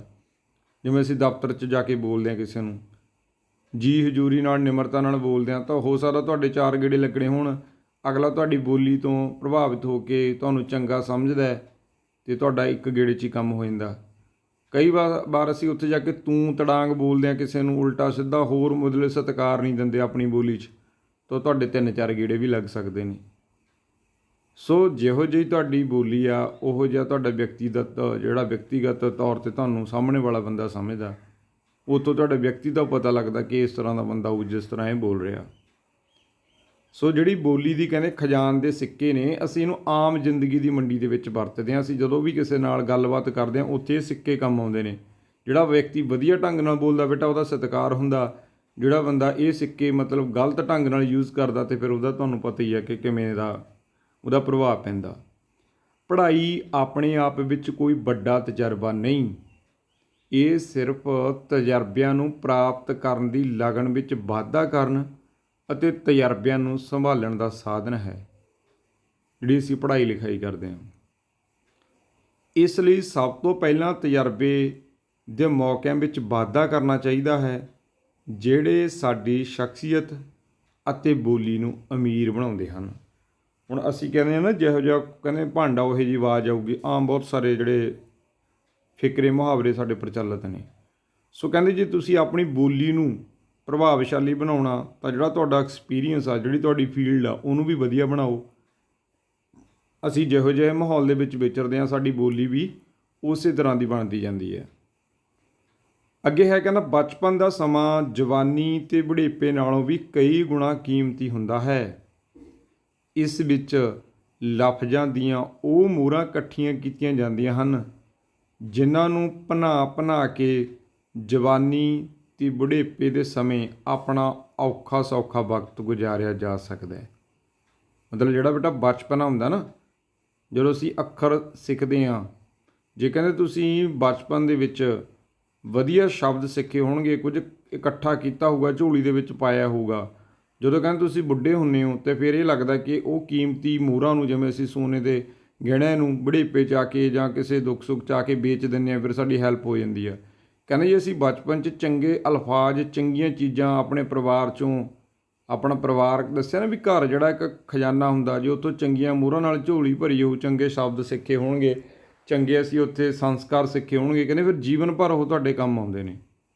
ਹੁਣ ਕਈ ਜਿਹੜੇ ਬਜ਼ੁਰਗ ਨੇ ਬੇਟਾ, ਉਹ ਪੂਰੇ ਜੀਵਨ ਉਹਨਾਂ ਦੇ ਧੌਣ 'ਚ ਕੀਲਾ ਰਹਿੰਦਾ, ਉਹ ਗਾਲਾਂ ਕੱਢਦੇ ਰਹਿੰਦੇ ਨੇ ਘਰ ਦੇ ਵਿੱਚ ਸਾਰੇ ਜੀਆਂ ਨੂੰ, ਮਤਲਬ ਬਚਪਨ ਤੋਂ ਉਹਨਾਂ ਨੇ ਗਾਲਾਂ ਸਿੱਖੀਆਂ। ਅਤੇ ਜਦੋਂ ਬੇਟਾ ਫਿਰ ਬੁਢੇਪਾ ਆਉਂਦਾ, ਫਿਰ ਉਹ ਕਹਿੰਦੇ ਰੋਟੀ ਦੇ ਦਿਓ, ਫਿਰ ਉੱਥੇ ਵੀ ਉਹ ਮੜਕ ਦਿਖਾਉਂਦੇ ਨੇ, ਫਿਰ ਉੱਥੇ ਬੁਢੇਪੇ 'ਚ ਉਹਨਾਂ ਨੂੰ ਤਕਲੀਫ ਆਉਂਦੀ ਆ, ਕਿਉਂਕਿ ਉਹਨਾਂ ਨੇ ਬਚਪਨ ਦੇ ਵਿੱਚ ਜਾਂ ਜਵਾਨੀ ਦੇ ਵਿੱਚ ਜਿਹੜੀ ਬੋਲੀ ਦੀਆਂ ਮੋਹਰਾਂ ਸੀ, ਉਹ ਚੰਗੀਆਂ ਮੋਹਰਾਂ ਆਪਣੀ ਝੋਲੀ ਨਹੀਂ ਸੀ ਪਾਈਆਂ, ਅਤੇ ਬੁਢੇਪੇ ਦੇ ਵਿੱਚ ਜਾ ਕੇ ਉਹਨਾਂ ਨੂੰ ਤਕਲੀਫ ਦਿੰਦੀਆਂ ਨੇ। ਸੋ ਕਈ ਸਿਆਣੇ ਬਜ਼ੁਰਗ ਬੇਟਾ ਤੁਸੀਂ ਦੇਖੇ ਹੋਣਗੇ, ਉਹ ਆਪਣੇ ਪੋਤਰਿਆਂ ਨੂੰ, ਪੋਤੀਆਂ ਨੂੰ, ਨੂੰਹਾਂ ਧੀਆਂ ਨੂੰ ਇੰਨੇ ਸਤਿਕਾਰ ਅਦਬ ਦੇ ਨਾਲ ਬੋਲਦੇ ਨੇ, ਅਤੇ ਬੁਢੇਪੇ ਦੇ ਵਿੱਚ ਫਿਰ ਉਹਨਾਂ ਦੀ ਦੇਖੋ ਕਿੰਨੀ ਆਓ ਭਗਤ ਹੁੰਦੀ ਆ। ਸੋ ਜੇ ਬੰਦਾ ਬੇਟਾ ਪੂਰੀ ਉਮਰ ਵੀ ਰੂਡਲ ਬੋਲਦਾ ਆਇਆ, ਸਖਤੀ ਨਾਲ ਬੋਲਦਾ ਆਇਆ, ਜੇ ਬੁਢੇਪੇ 'ਚ ਵੀ ਉਹ ਆਪਣੀ ਬੋਲੀ ਦੇ ਵਿੱਚ ਬਦਲਾਅ ਲੈ ਆਉਂਦਾ, ਤਾਂ ਉਹਦਾ ਬੁਢੇਪਾ ਸੁਖਦ ਢੰਗ ਨਾਲ ਲੰਘ ਜਾਂਦਾ ਹੈ। ਗੱਲ ਕਰਦੇ ਹਾਂ ਕਿ ਬੋਲੀ ਨਾ ਸਿਰਫ ਕਾਮਯਾਬੀ ਦੀ ਕੁੰਜੀ ਹੈ, ਬਲਕਿ ਜ਼ਿੰਦਗੀ ਦੇ ਹੁਸਨਾਂ ਅਤੇ ਸਵਾਦਾਂ ਦਾ ਜਾਦੂ ਹੈ। ਵਿਅਕਤੀ ਨੇ ਜਿਹੋ ਜਿਹਾ ਬੇਟਾ ਐਕਸਪੀਰੀਅੰਸ ਹੁੰਦਾ, ਉਹਦੀ ਭਾਸ਼ਾ ਵੀ ਉਸ ਤਰ੍ਹਾਂ ਦੀ ਹੁੰਦੀ ਜਾਂਦੀ ਹੈ। ਹੁਸਨਾਂ ਅਤੇ ਸਵਾਦਾਂ ਦਾ ਜਾਦੂ ਹੈ। ਵਿਅਕਤੀ ਨੇ ਜਿਹੋ ਜਿਹੇ ਮਾਹੌਲ ਨੂੰ ਹੰਢਾਇਆ ਹੈ, ਉਹ ਜਿਹੇ ਸ਼ਬਦ ਬੋਲੇਗਾ। ਜਿਵੇਂ ਬੇਟਾ ਅਸੀਂ ਬੋਲਦੇ ਹਾਂ ਭਾਈ ਤਾਂ ਖੂਹ ਦਾ ਡੱਡੂ ਆ, ਜਿਹਦਾ ਬਹੁਤ ਘੱਟ ਦਾਇਰਾ ਹੋਊਗਾ ਬੇਟਾ, ਉਹੋ ਜਿਹੇ ਸ਼ਬਦ ਬੋਲਦਾ ਹੈ। ਉਹਦੇ ਕੋਲ ਸ਼ਬਦ ਭੰਡਾਰ, ਮਤਲਬ ਵੱਖ-ਵੱਖ ਸ਼ਬਦਾਂ ਦੀ ਜਿਹੜੀ ਉਹਦੇ ਕੋਲ ਅਲੱਗ-ਅਲੱਗ ਵੰਨਗੀ ਨਹੀਂ ਹੁੰਦੀ, ਉਹ ਉਹੋ ਜਿਹੇ ਸ਼ਬਦ ਬੋਲਦਾ ਜਿਹੋ ਜਿਹੇ ਮਾਹੌਲ 'ਚ ਰਹਿੰਦਾ। ਅਤੇ ਜਿਹੜੇ ਬੰਦੇ ਨੇ ਬੇਟਾ ਦੁਨੀਆਦਾਰੀ ਗਾਈ ਆ, ਘੁੰਮੇ ਫਿਰੇ ਨੇ, ਉਹਦੇ ਕੋਲ ਬਹੁਤ ਸਾਰੇ ਜਿਹੜੇ ਸ਼ਬਦ ਭੰਡਾਰ ਦੇ ਵਿੱਚ ਬੋਲੇ ਜਾਣ ਵਾਲੇ ਸ਼ਬਦ ਹੁੰਦੇ ਨੇ। ਫਿਰ ਸਾਨੂੰ ਉਹਦੀਆਂ ਗੱਲਾਂ ਇਨਸਾਨ ਦੀਆਂ ਵਧੀਆ ਲੱਗਦੀਆਂ ਨੇ, ਕਿਉਂਕਿ ਉਹਦੇ ਕੋਲ ਐਕਸਪੀਰੀਅੰਸ ਆ ਜੀਵਨ ਨੂੰ ਜੀਣ ਦਾ, ਅਤੇ ਉਹ ਬਹੁਤ ਸੋਹਣੀਆਂ ਗੱਲਾਂ ਕਰਦਾ। ਅਤੇ ਤੁਸੀਂ ਵੀ ਸਮਾਜ ਦੇ ਵਿੱਚ ਬਹੁਤ ਸਾਰੇ ਐਸੇ ਲੋਕਾਂ ਨੂੰ ਮਿਲੇ ਹੋਣਗੇ ਜਿਨ੍ਹਾਂ ਦੀ ਬੋਲੀ ਤੁਹਾਨੂੰ ਬਹੁਤ ਅੱਛੀ ਲੱਗਦੀ ਆ। ਉਹਨਾਂ ਦੀ ਬੋਲੀ ਦੇ ਵਿੱਚ ਜਿਹੜੀਆਂ ਉਹਨਾਂ ਕੋਲ ਮੋਹਰਾਂ ਨੇ ਬਹੁਤ ਕੀਮਤੀ ਨੇ, ਫਿਰ ਜਦੋਂ ਗੱਲਾਂ ਸੁਣਾਉਂਦੇ ਨੇ ਸਾਡਾ ਦਿਲ ਟੁੰਬ ਲੈਂਦੇ ਨੇ, ਉਹ ਵੀ ਵਾਹ ਵੇ ਬਹੁਤ ਵਧੀਆ ਇਨਸਾਨ ਲੱਗਿਆ ਸਾਨੂੰ। ਕਈ ਵਾਰ ਨਾ ਅਸੀਂ ਕਹਿੰਦੇ ਵੀ ਪਹਿਲੀ ਮੁਲਾਕਾਤਾਂ ਦਾ ਸਿਲਸਿਲਾ ਸ਼ੁਰੂ ਕਰ ਦਿੰਦੀ ਹੈ, ਅਤੇ ਕਈ ਵਾਰ ਪਹਿਲੀ ਮੁਲਾਕਾਤ ਕਿਸੇ ਵਿਅਕਤੀ ਨਾਲ ਸਾਡੀ ਆਖਰੀ ਮੁਲਾਕਾਤ ਹੁੰਦੀ ਹੈ, ਕਿਉਂਕਿ ਜਦੋਂ ਉਹ ਬੋਲੀ ਬੋਲਦਾ ਸਾਨੂੰ ਲੱਗਦਾ ਯਾਰ ਇਹ ਬੰਦਾ ਆਪਣੇ ਫਿੱਟ ਨਹੀਂ, ਚਲੋ ਛੱਡੋ ਇਹਨੂੰ, ਕਦੇ ਮੁੜ ਕੇ ਨਹੀਂ ਮਿਲਦੇ। ਅਤੇ ਕਈ ਬੰਦੇ ਪਹਿਲੀ ਵਾਰ ਜਦੋਂ ਤੁਹਾਡੇ ਨਾਲ ਗੱਲਬਾਤ ਕਰਦੇ ਨੇ, ਤੁਹਾਡਾ ਮਨ ਕਹਿੰਦਾ ਕਿ ਮੁਲਾਕਾਤਾਂ ਦੇ ਸਿਲਸਿਲੇ ਸ਼ੁਰੂ ਕਰ ਲਓ, ਹੁਣ ਇਹਨੂੰ ਮਿਲਿਆ ਕਰਾਂਗੇ, ਬਹੁਤ ਵਧੀਆ ਇਨਸਾਨ ਆ। ਸੋ ਜਿਹੜੀ ਬੋਲੀ ਆ ਬੇਟਾ ਤੁਹਾਡੇ ਲੋਕਾਂ ਨਾਲ ਸਮਾਜ ਦੇ ਵਿੱਚ ਚੰਗੇ ਸੰਬੰਧ ਬਣਾਉਂਦੀ ਆ। ਜੇ ਚੰਗੀ ਭਾਸ਼ਾ ਬੋਲਾਂਗੇ ਸਮਾਜ ਦੇ ਵਿੱਚ ਤੁਹਾਨੂੰ ਸਤਿਕਾਰ ਮਿਲਦਾ, ਅਤੇ ਜੇ ਅਸੀਂ ਮੰਦੀ ਭਾਸ਼ਾ ਬੋਲਾਂਗੇ ਤਾਂ ਸਾਰੇ ਲੋਕ ਸਾਨੂੰ ਦੁਰਕਾਰ ਦਿੰਦੇ ਨੇ। ਅੱਗੇ ਅਸੀਂ ਗੱਲ ਕਰੀਏ, ਇਸ ਕਰਕੇ ਕੋਈ ਬੋਲੀ ਬਾਰੇ ਅਣਗਹਿਲੀ ਨਾ ਕਰੇ। ਜੇ ਅਸੀਂ ਕਹੀਏ ਕਿ ਚਲੋ ਛੱਡੋ ਬੋਲੀ ਬਾਲੀ ਤਾਂ ਕਿਵੇਂ ਮਰਜ਼ੀ ਬੋਲੀ ਚਲੋ ਐਂ ਠੀਕ ਹੁੰਦੀ ਆ, ਕਹਿੰਦੇ ਇਹਦੇ ਬਾਰੇ ਅਣਗਹਿਲੀ ਨਹੀਂ ਕਰਨੀ ਚਾਹੀਦੀ। ਗੰਭੀਰ ਲਓ ਤੁਹਾਡੀ ਬੋਲੀ ਜਿਹੜੀ ਅਸੀਂ ਬੋਲਦੇ ਹਾਂ, ਇਹ ਬਹੁਤ ਮਹਿੰਗੀ ਵਿਰਾਸਤ ਹੈ। ਇਸ ਲਈ ਤੁਸੀਂ ਮਾਪਿਆਂ, ਉਸਤਾਦਾਂ, ਮਹਿਮਾਨਾਂ, ਗਵਾਲਿਆਂ, ਚਰਵਾਹਿਆਂ ਅਤੇ ਭਿੰਨ ਪ੍ਰਕਾਰ ਦਾ ਸਮਾਨ ਵੇਚਣ ਵਾਲਿਆਂ ਜਿੱਥੋਂ ਵੀ ਸ਼ਬਦ ਸਿੱਖ ਸਕਦੇ ਹੋ ਸਿੱਖੋ ਅਤੇ ਸੰਭਾਲੋ। ਇਸ ਨਾਲ ਸਾਡੀ ਬੋਲੀ ਅਮੀਰ ਅਤੇ ਸ਼ਖਸੀਅਤ ਪ੍ਰਭਾਵਸ਼ਾਲੀ ਬਣੇਗੀ। ਹੁਣ ਕਹਿੰਦੇ ਜਿਹੜੀ ਬੋਲੀ ਆ ਆਪਣੇ ਮਾਪਿਆਂ ਤੋਂ ਸਿੱਖੋ, ਨਵੇਂ ਸ਼ਬਦ ਸਿੱਖੋ, ਸ਼ਬਦ ਭੰਡਾਰ 'ਚ ਵਾਧਾ ਕਰੋ, ਉਸਤਾਦਾਂ ਤੋਂ, ਅਧਿਆਪਕਾਂ ਤੋਂ, ਜਿਹੜੇ ਤੁਹਾਡੇ ਕੋਚ ਨੇ, ਜਿੱਥੇ ਵੀ ਤੁਸੀਂ ਕਿਸੇ ਕੋਲੇ ਸਿੱਖ ਰਹੇ ਹੋ, ਮਹਿਮਾਨਾਂ ਤੋਂ, ਘਰ ਆਏ ਮਹਿਮਾਨਾਂ ਤੋਂ ਵੀ ਚੰਗੇ ਸੰਸਕਾਰ ਸਿੱਖੋ, ਚੰਗੇ ਸ਼ਬਦ ਸਿੱਖੋ। ਗਵਾਲਿਆਂ ਤੋਂ, ਗਊਆਂ ਚਰਾਉਣ ਵਾਲਿਆਂ ਤੋਂ ਉਹਨਾਂ ਦੀ ਭਾਸ਼ਾ, ਉਹਨਾਂ ਦੀ ਗੱਲਬਾਤ ਸਿੱਖੋ। ਚਰਵਾਹਿਆਂ ਤੋਂ, ਜਿਹੜੇ ਗਊਆਂ ਚਰਾਉਂਦੇ ਨੇ, ਮੱਝਾਂ ਚਰਾਉਂਦੇ ਨੇ ਜਾਂ ਬੱਕਰੀਆਂ ਚਾਰਦੇ ਨੇ, ਆ ਜਿਹੜੀ ਕਹਿ ਦਿੰਦੇ ਉਹਨਾਂ ਨੂੰ ਅਸੀਂ ਚਰਵਾਹਿਆਂ ਤੋਂ, ਇਹਨਾਂ ਤੋਂ ਕਹਿੰਦਾ ਭਿੰਨ ਭਿੰਨ ਪ੍ਰਕਾਰ ਦਾ ਸਮਾਨ ਵੇਚਣ ਵਾਲਿਆਂ ਤੋਂ, ਉਹ ਕਿਸ ਕਿਸ ਤਰ੍ਹਾਂ ਦੇ ਸ਼ਬਦ ਬੋਲਦੇ ਨੇ, ਉਹ ਵੀ ਉਹਨਾਂ ਦੀ ਬੋਲੀ ਹੈ। ਜਿੱਥੋਂ ਵੀ ਸ਼ਬਦ ਸਿੱਖ ਸਕਦੇ ਹੋ ਸਿੱਖੋ ਅਤੇ ਸੰਭਾਲੋ। ਇਸ ਨਾਲ ਸਾਡੀ ਬੋਲੀ ਅਮੀਰ ਅਤੇ ਸ਼ਖਸੀਅਤ ਪ੍ਰਭਾਵਸ਼ਾਲੀ ਹੋਵੇਗੀ। ਸੋ ਬੇਟਾ, ਜਿਵੇਂ ਅਸੀਂ ਗੱਲ ਕਰਦੇ ਹਾਂ ਨਾ, ਇਕੱਲਾ ਬੋਲਣਾ ਇੱਕ ਹੁਨਰ ਹੈ। ਜਿਹੜੇ TV ਸ਼ੋਆਂ ਦੇ ਵਿੱਚ ਐਂਕਰ ਨੇ, ਬੋਲੀ ਤਾਂ ਉਹ ਵੀ ਉਹੀ ਬੋਲਦੇ ਨੇ, ਪੰਜਾਬੀ ਅਸੀਂ ਵੀ ਬੋਲਦੇ ਹਾਂ, ਬਟ ਉਹ ਰੋਟੀ ਰੁਜ਼ਗਾਰ ਦਾ ਸਾਧਨ ਆ। ਜਿਹੜੇ ਵੱਖ-ਵੱਖ ਨਿਊਜ਼ ਚੈਨਲ 'ਤੇ ਬੋਲੀ ਬੋਲਦੇ ਨੇ, ਬੋਲੀ ਤਾਂ ਉਹ ਵੀ ਪੰਜਾਬੀ ਆ, ਪਰ ਉਹਨਾਂ ਦੀ ਬੋਲੀ 'ਚ ਐਕਸਪੀਰੀਅੰਸ ਝਲਕਦਾ, ਬੜਾ ਸਲੀਕਾ, ਬੜੀ ਸੱਭਿਅਕ ਭਾਸ਼ਾ ਵਰਤਦੇ ਨੇ ਜਦੋਂ ਗੱਲਬਾਤ ਕਰਦੇ ਨੇ। ਸੋ ਵੱਖ-ਵੱਖ ਫੀਲਡ, ਜਿੱਥੇ ਵੀ ਸਮਾਜ ਦੇ ਵਿੱਚ ਅਸੀਂ ਜਾਂਦੇ ਹਾਂ, ਸਾਡੇ ਸਾਹਮਣੇ ਕੋਈ ਕੁਰਸੀ 'ਤੇ ਬੈਠਾ, ਕੋਈ ਸਾਡੇ ਸਾਹਮਣੇ ਬੈਠਾ ਹੁੰਦਾ, ਕਿਸੇ ਦੇ ਸਾਹਮਣੇ ਅਸੀਂ ਬੈਠੇ ਹੁੰਦੇ ਹਾਂ, ਅਤੇ ਜਦੋਂ ਅਸੀਂ ਇੱਕ ਦੂਜੇ ਨਾਲ ਗੱਲਬਾਤ ਕਰਦੇ ਹਾਂ, ਉਹ ਸਾਡਾ ਬਹੁਤ ਵੱਡਾ ਰੋਲ ਅਦਾ ਕਰਦੀ ਹੈ। ਸਾਡੀ ਬੋਲੀ ਤੁਹਾਡੇ ਚੰਗੇ ਸੰਬੰਧ ਸਥਾਪਿਤ ਕਰਨ ਦੇ ਵਿੱਚ ਅਤੇ ਤੁਹਾਡੀ ਇਮੇਜ ਨੂੰ ਚੰਗੀ ਬਣਾਉਣ ਦੇ ਵਿੱਚ ਜਿਹੜੀ ਬੋਲੀ ਆ ਉਹ ਆਪਣਾ ਬਹੁਤ ਵਧੀਆ ਜਿਹੜਾ ਰੋਲ ਅਦਾ ਕਰਦੀ ਹੈ। ਸੋ ਜਿੱਥੇ ਅਸੀਂ 10ਵੀਂ ਕਲਾਸ ਦੇ ਵਿਦਿਆਰਥੀ ਹਾਂ, ਉੱਥੇ ਬੇਟਾ ਇਹ ਸਾਨੂੰ ਗੱਲਾਂ ਬੰਨ੍ਹ ਲੈਣੀਆਂ ਚਾਹੀਦੀਆਂ ਨੇ ਕਿ ਜਿਹੜੀ ਸਾਡੀ ਬੋਲੀ ਆ ਉਹਦੇ ਵਿੱਚ ਰਿਸਪੈਕਟ ਹੋਣੀ ਚਾਹੀਦੀ ਆ, ਸਤਿਕਾਰ ਹੋਣਾ ਚਾਹੀਦਾ, ਉਹਦੇ ਵਿੱਚ ਸਹਿਨਸ਼ੀਲਤਾ ਹੋਣੀ ਚਾਹੀਦੀ ਆ, ਉਹਦੇ ਵਿੱਚ ਗੰਭੀਰਤਾ ਹੋਣੀ ਚਾਹੀਦੀ ਆ, ਉਹਦੇ ਵਿੱਚ ਅਦਬ ਸਤਿਕਾਰ ਸਲੀਕਾ ਹੋਣਾ ਚਾਹੀਦਾ ਜਦੋਂ ਵੀ ਅਸੀਂ ਕਿਸੇ ਨਾਲ ਗੱਲ ਕਰਦੇ ਹਾਂ। ਅਤੇ ਜਿਹੜੀ ਬੋਲੀ ਆ, ਸਾਨੂੰ ਜੇ ਸਾਡੇ ਤੋਂ ਛੋਟਾ ਹੈ ਉਹਦੇ ਹਿਸਾਬ ਨਾਲ ਵੀ ਬਦਲਾਅ ਕਰਕੇ ਬੋਲਣੀ ਚਾਹੀਦੀ ਆ। ਜੇ ਅਸੀਂ ਆਪਣੇ ਹਮ ਉਮਰ ਨਾਲ ਗੱਲ ਕਰ ਰਹੇ ਹਾਂ, ਉੱਥੇ ਵੀ ਸਾਡੀ ਬੋਲੀ ਦੇ ਵਿੱਚ ਕੁਛ ਤਬਦੀਲੀ ਆਉਣੀ ਚਾਹੀਦੀ ਹੈ। ਅਤੇ ਜਦੋਂ ਅਸੀਂ ਆਪ ਤੋਂ ਵੱਡੇ ਨਾਲ ਗੱਲ ਕਰ ਰਹੇ ਹਾਂ, ਉੱਥੇ ਵੀ ਸਾਡੀ ਗੱਲਬਾਤ ਦੇ ਵਿੱਚ ਤਬਦੀਲੀ ਆਉਣੀ ਚਾਹੀਦੀ ਹੈ। ਸੋ ਜਿੱਥੇ ਜਿੱਥੇ ਤੁਹਾਨੂੰ ਬੋਲੀ ਨੂੰ ਸਮੇਂ ਮੁਤਾਬਕ ਬੋਲਣਾ ਆਉਂਦਾ ਹੈ ਤਾਂ ਤੁਸੀਂ ਸਤਿਕਾਰ ਵੀ ਲੈ ਸਕਦੇ ਹੋ। ਨਹੀਂ, ਜੇਕਰ ਅਸੀਂ ਗਲਤ ਬੋਲੀ ਬੋਲਾਂਗੇ ਤਾਂ ਸਾਨੂੰ ਸਮਾਜ ਦੁਰਕਾਰਦਾ ਹੈ, ਭਾਵ ਸਾਡਾ ਸਤਿਕਾਰ ਨਹੀਂ ਕਰਦਾ। ਸੋ ਇਹ ਸੀਗਾ ਲੇਖ ਬੋਲੀ ਨਾਲ ਸੰਬੰਧਿਤ। ਆਓ ਇਸ ਲੇਖ ਨਾਲ ਸੰਬੰਧਿਤ ਕੁਝ ਪ੍ਰਸ਼ਨ ਉੱਤਰ ਕਰਦੇ ਹਾਂ। ਪਹਿਲਾ ਸਵਾਲ ਹੈ ਕਿ ਬੋਲੀ ਮਨੁੱਖ ਦੀ ਆਤਮਾ ਦਾ ਚਿੱਤਰ ਹੈ। ਇਸ ਕਥਨ 'ਤੇ ਲੇਖਕ ਦਾ ਕੀ ਭਾਵ ਹੈ? ਉੱਤਰ ਹੈ ਕਿ ਲੇਖਕ ਅਨੁਸਾਰ ਜਿਸ ਤਰ੍ਹਾਂ ਮਨੁੱਖ ਦੀ ਸਰੀਰਕ ਸੁਹਜ ਅਤੇ ਕੋਝ ਦੀ ਪਹਿਚਾਣ ਉਸ ਦੇ ਚਿਹਰੇ ਤੋਂ ਹੁੰਦੀ ਹੈ, ਉਸੇ ਤਰ੍ਹਾਂ ਹੀ ਮਨੁੱਖ ਦੀ ਬੋਲੀ ਤੋਂ ਉਸ ਦੀ ਆਤਮਾ ਦੀ ਅਮੀਰੀ ਜਾਂ ਕੰਗਾਲੀ ਦਾ ਪਤਾ ਲੱਗਦਾ ਹੈ। ਲਫ਼ਜ਼ ਮਨੁੱਖ ਦੀ ਅੰਦਰਲੀ ਅਮੀਰੀ ਅਤੇ ਤਜਰਬੇ ਅਤੇ ਅਕਲ ਦੇ ਸੂਚਕ ਹੁੰਦੇ ਨੇ। ਸੋ ਬੇਟਾ, ਇੱਥੇ ਬਹੁਤ ਵੱਡੀ ਗੱਲ ਲੇਖਕ ਨੇ ਕਹੀ ਆ ਕਿ ਜਿਹੜੀ ਤੁਹਾਡੀ ਬੋਲੀ ਹੈ ਨਾ, ਉਹ ਤੁਹਾਡੀ ਆਤਮਾ ਦੀ ਅਮੀਰੀ ਅਤੇ ਕੰਗਾਲੀ ਨੂੰ ਦੱਸਦੀ ਹੈ ਕਿ ਇਹ ਬੰਦਾ ਕਿੰਨਾ ਕੁ ਆਤਮਾ ਦਾ ਅਮੀਰ ਆ, ਕਿੰਨਾ ਕੁ ਇਹ ਕੰਗਾਲ ਆ। ਅਤੇ ਜਿਹੜੇ ਮਨੁੱਖ ਨੇ ਬੋਲਦੇ ਨੇ ਜਦੋਂ ਭਾਸ਼ਾ, ਉਹਦੇ ਨਾਲ ਉਹਦੇ ਅੰਦਰਲੇ ਮਨ ਦਾ ਵੀ ਪਤਾ ਲੱਗਦਾ ਹੈ, ਉਹਦੇ ਐਕਸਪੀਰੀਅੰਸ ਦਾ ਵੀ ਪਤਾ ਲੱਗਦਾ ਹੈ, ਕਿ ਉਹਦੀ ਸਮਝ ਦਾ ਪਤਾ ਲੱਗਦਾ। ਸੋ ਬੋਲੀ ਨੂੰ ਅਸੀਂ ਨੋਰਮਲ ਨਹੀਂ ਸਮਝ ਸਕਦੇ ਕਿ ਬੋਲੀ ਤਾਂ ਜੀ ਕੋਈ ਇਹੋ ਜਿਹੀ ਵੀ ਬੋਲ ਦਿਓ ਬਸ ਠੀਕ ਹੁੰਦੀ ਹੈ। ਨੋ, ਬੜੀ ਸੋਚ ਸਮਝ ਕੇ ਪਹਿਲਾਂ ਤੋਲੋ ਅਤੇ ਫਿਰ ਬੋਲੋ। ਸਵਾਲ ਨੰਬਰ 2, ਵੱਡਿਆਂ ਨੂੰ ਬੱਚਿਆਂ ਦੀ ਬੋਲੀ ਵੱਲ ਵਿਸ਼ੇਸ਼ ਧਿਆਨ ਦੇਣਾ ਚਾਹੀਦਾ ਹੈ, ਕਿਉਂ? ਉੱਤਰ ਹੈ ਵੱਡਿਆਂ ਨੂੰ ਬੱਚਿਆਂ ਦੀ ਬੋਲੀ ਵੱਲ ਵਿਸ਼ੇਸ਼ ਧਿਆਨ ਦੇਣਾ ਚਾਹੀਦਾ ਹੈ ਕਿਉਂਕਿ ਬਚਪਨ ਵਿੱਚ ਉਹਨਾਂ ਦੇ ਬਾਲ ਮਨਾਂ 'ਤੇ ਜਿਹੜੇ ਲਫ਼ਜ਼ ਚਿਤਰੇ ਜਾਂਦੇ ਹਨ ਉਹ ਉਹਨਾਂ ਨੂੰ ਕਦੇ ਨਹੀਂ ਭੁੱਲਦੇ। ਇਹ ਸਾਰੀ ਉਮਰ ਉਹਨਾਂ ਦੇ ਮੋਹਰਾਂ ਵਾਂਗ ਕੰਮ ਆਉਂਦੇ ਹਨ। ਜਿਹੜੇ ਵੱਡੇ ਆਪਣੇ ਬੱਚਿਆਂ ਦੀ ਬੋਲੀ ਵੱਲ ਵਿਸ਼ੇਸ਼ ਧਿਆਨ ਨਹੀਂ ਦਿੰਦੇ, ਉਹ ਅਤੇ ਉਹਨਾਂ ਦੇ ਬੱਚੇ ਦਿਨੋਂ ਦਿਨ ਬੋਲੀ ਪੱਖੋਂ ਕੰਗਾਲ ਹੁੰਦੇ ਜਾਂਦੇ ਨੇ। ਸੋ ਵੱਡਾ ਜਿਹੜਾ ਬਚਪਨ ਹੈ, ਸਾਨੂੰ ਬੱਚਿਆਂ ਦੀ ਬੋਲੀ 'ਤੇ ਜਦੋਂ ਬੋਲਦੇ ਨੇ, ਕਿਸ ਤਰ੍ਹਾਂ ਦੇ ਅਲਫਾਜ਼ ਉਹ ਸਿੱਖਦੇ ਨੇ, ਉਹਨਾਂ 'ਤੇ ਬਹੁਤ ਧਿਆਨ ਦੇਣਾ ਚਾਹੀਦਾ ਕਿਉਂਕਿ ਇਹ ਇੱਕ ਦੌਲਤ ਜੋੜ ਰਹੇ ਹੁੰਦੇ ਨੇ। ਸੋ ਜੀਵਨ ਭਰ ਇਹ ਦੌਲਤ ਉਹਨਾਂ ਬੱਚਿਆਂ ਦੇ ਕੰਮ ਆਉਂਦੀ ਹੈ। ਸੋ ਜਿਹੜੇ ਮਨੁੱਖ ਜਾਂ ਜਿਹੜੇ ਪੇਰੈਂਟਸ ਆਪਣੇ ਬੱਚਿਆਂ ਦੀ ਬੋਲੀ ਵੱਲ ਕੋਈ ਬਹੁਤਾ ਧਿਆਨ ਨਹੀਂ ਦਿੰਦੇ, ਅਤੇ ਫਿਰ ਜਦੋਂ ਬੱਚੇ ਵੱਡੇ ਹੁੰਦੇ ਨੇ, ਉਹੀ ਬੱਚੇ ਆਪਣੇ ਮਾਤਾ ਪਿਤਾ ਨੂੰ ਭੱਦੀ ਸ਼ਬਦਾਵਲੀ ਦੇ ਵਿੱਚ ਬੋਲਦੇ ਨੇ, ਗੱਲਬਾਤ ਕਰਦੇ ਨੇ। ਸੋ ਜੇ ਅਸੀਂ ਚਾਹੁੰਦੇ ਹਾਂ ਕਿ ਸਾਡੇ ਬੱਚੇ ਸਾਡੀ ਗੱਲ ਨੂੰ ਆਉਣ ਵਾਲੇ ਸਮੇਂ 'ਚ ਇੱਜ਼ਤ ਕਰਨ, ਸਮਾਜ ਦੇ ਵਿੱਚ ਲੋਕਾਂ ਦੀ ਇੱਜ਼ਤ ਕਰਨ, ਅਤੇ ਸਮਾਜ ਅਤੇ ਸਾਡੇ ਸਮਾਜਿਕ ਲੋਕ ਉਹਨਾਂ ਦੀ ਇੱਜ਼ਤ ਕਰਨ, ਤਾਂ ਸਾਨੂੰ ਬਚਪਨ ਵਿੱਚ ਹੀ ਬੱਚੇ ਦੀ ਭਾਸ਼ਾ ਨੂੰ ਸੁਧਾਰ ਦੇਣਾ ਚਾਹੀਦਾ, ਉਹਦੀ ਬੋਲੀ ਵੱਲ ਵਿਸ਼ੇਸ਼ ਧਿਆਨ ਦੇਣਾ ਚਾਹੀਦਾ ਹੈ। ਸਵਾਲ ਨੰਬਰ 3, ਸਾਡੇ ਰੋਜ਼ਾਨਾ ਜੀਵਨ ਵਿੱਚ ਬੋਲੀ ਦਾ ਕੀ ਮਹੱਤਵ ਹੈ? ਉੱਤਰ ਹੈ ਸਾਡੇ ਰੋਜ਼ਾਨਾ ਜੀਵਨ ਵਿੱਚ ਬੋਲੀ ਦਾ ਖਾਸ ਮਹੱਤਵ ਹੈ। ਤਜਰਬੇ ਦੀ ਦੌਲਤ ਬਚਪਨ ਤੋਂ ਬੋਲੀ ਦੇ ਚਿੰਨ੍ਹਾਂ ਵਿੱਚ ਸਾਂਭੀ ਜਾਂਦੀ ਹੈ। ਬਚਪਨ ਤੋਂ ਹੀ ਐਕਸਪੀਰੀਅੰਸ ਇਕੱਠਾ ਕਰਨਾ ਸ਼ੁਰੂ ਕਰ ਦਿੰਦਾ ਮਨੁੱਖ, ਕਿਹਦੇ ਮਾਧਿਅਮ ਰਾਹੀਂ? ਬੋਲੀ ਦੇ ਮਾਧਿਅਮ ਰਾਹੀਂ। ਤਜਰਬਾ, ਜਿਹੜਾ ਐਕਸਪੀਰੀਅੰਸ ਅੱਗੇ ਸਮਾਜ 'ਚੋਂ ਸਿੱਖਦੇ ਹਾਂ, ਤਜਰਬਾ ਇਸ ਦੌਲਤ ਦਾ ਖਜ਼ਾਨਾ ਹੈ। ਜਿਵੇਂ ਜਿਵੇਂ ਮਨੁੱਖ ਸਿੱਖੀ ਜਾਂਦਾ ਉਸੇ ਤਰ੍ਹਾਂ ਉਹਦੀ ਬੋਲੀ ਦੇ ਵਿੱਚ ਬਦਲਾਅ ਆਉਂਦੇ ਰਹਿੰਦੇ ਨੇ। ਸ਼ਬਦ ਇਸ ਦੇ ਸਿੱਕੇ ਅਤੇ ਨੋਟ ਹਨ। ਜੋ ਇਨਸਾਨ ਬੋਲਦਾ ਨਾ, ਜਿਹੜੇ ਸ਼ਬਦ ਨੇ ਉਸ ਦੇ ਸਿੱਕੇ ਅਤੇ ਨੋਟ ਹੁੰਦੇ ਨੇ। ਜਿਹੋ ਜਿਹੇ ਸ਼ਬਦ ਬੋਲਾਂਗੇ ਉਹੋ ਜਿਹਾ ਸਾਨੂੰ ਅੱਗੇ ਤੋਂ ਸਤਿਕਾਰ ਮਿਲਦਾ। ਆਮ ਭਾਸ਼ਾ ਦੇ ਵਿੱਚ ਗੱਡੀਆਂ 'ਚ ਬੱਸਾਂ 'ਚ ਲਿਖਿਆ ਹੁੰਦਾ ਕਿ ਜੀ ਕਹੋ ਜੀ ਕਹਾਓ। ਜਿਨ੍ਹਾਂ ਨੂੰ ਅਸੀਂ ਰੋਜ਼ਾਨਾ ਜ਼ਿੰਦਗੀ ਦੀ ਮੰਡੀ ਵਿੱਚ ਚਲਾਉਂਦੇ ਹਾਂ, ਬੋਲੀ ਤੋਂ ਬਿਨਾਂ ਇਹ ਦੌਲਤ ਵਰਤੀ ਨਹੀਂ ਜਾ ਸਕਦੀ। ਐਕਸਪੀਰੀਅੰਸ ਸਾਡਾ ਜੋ ਅੰਦਰ ਹੈ ਉਹ ਅਸੀਂ ਬੋਲੀ ਦੇ ਮਾਧਿਅਮ ਰਾਹੀਂ ਉਹਨੂੰ ਖਰਚ ਸਕਦੇ ਹਾਂ।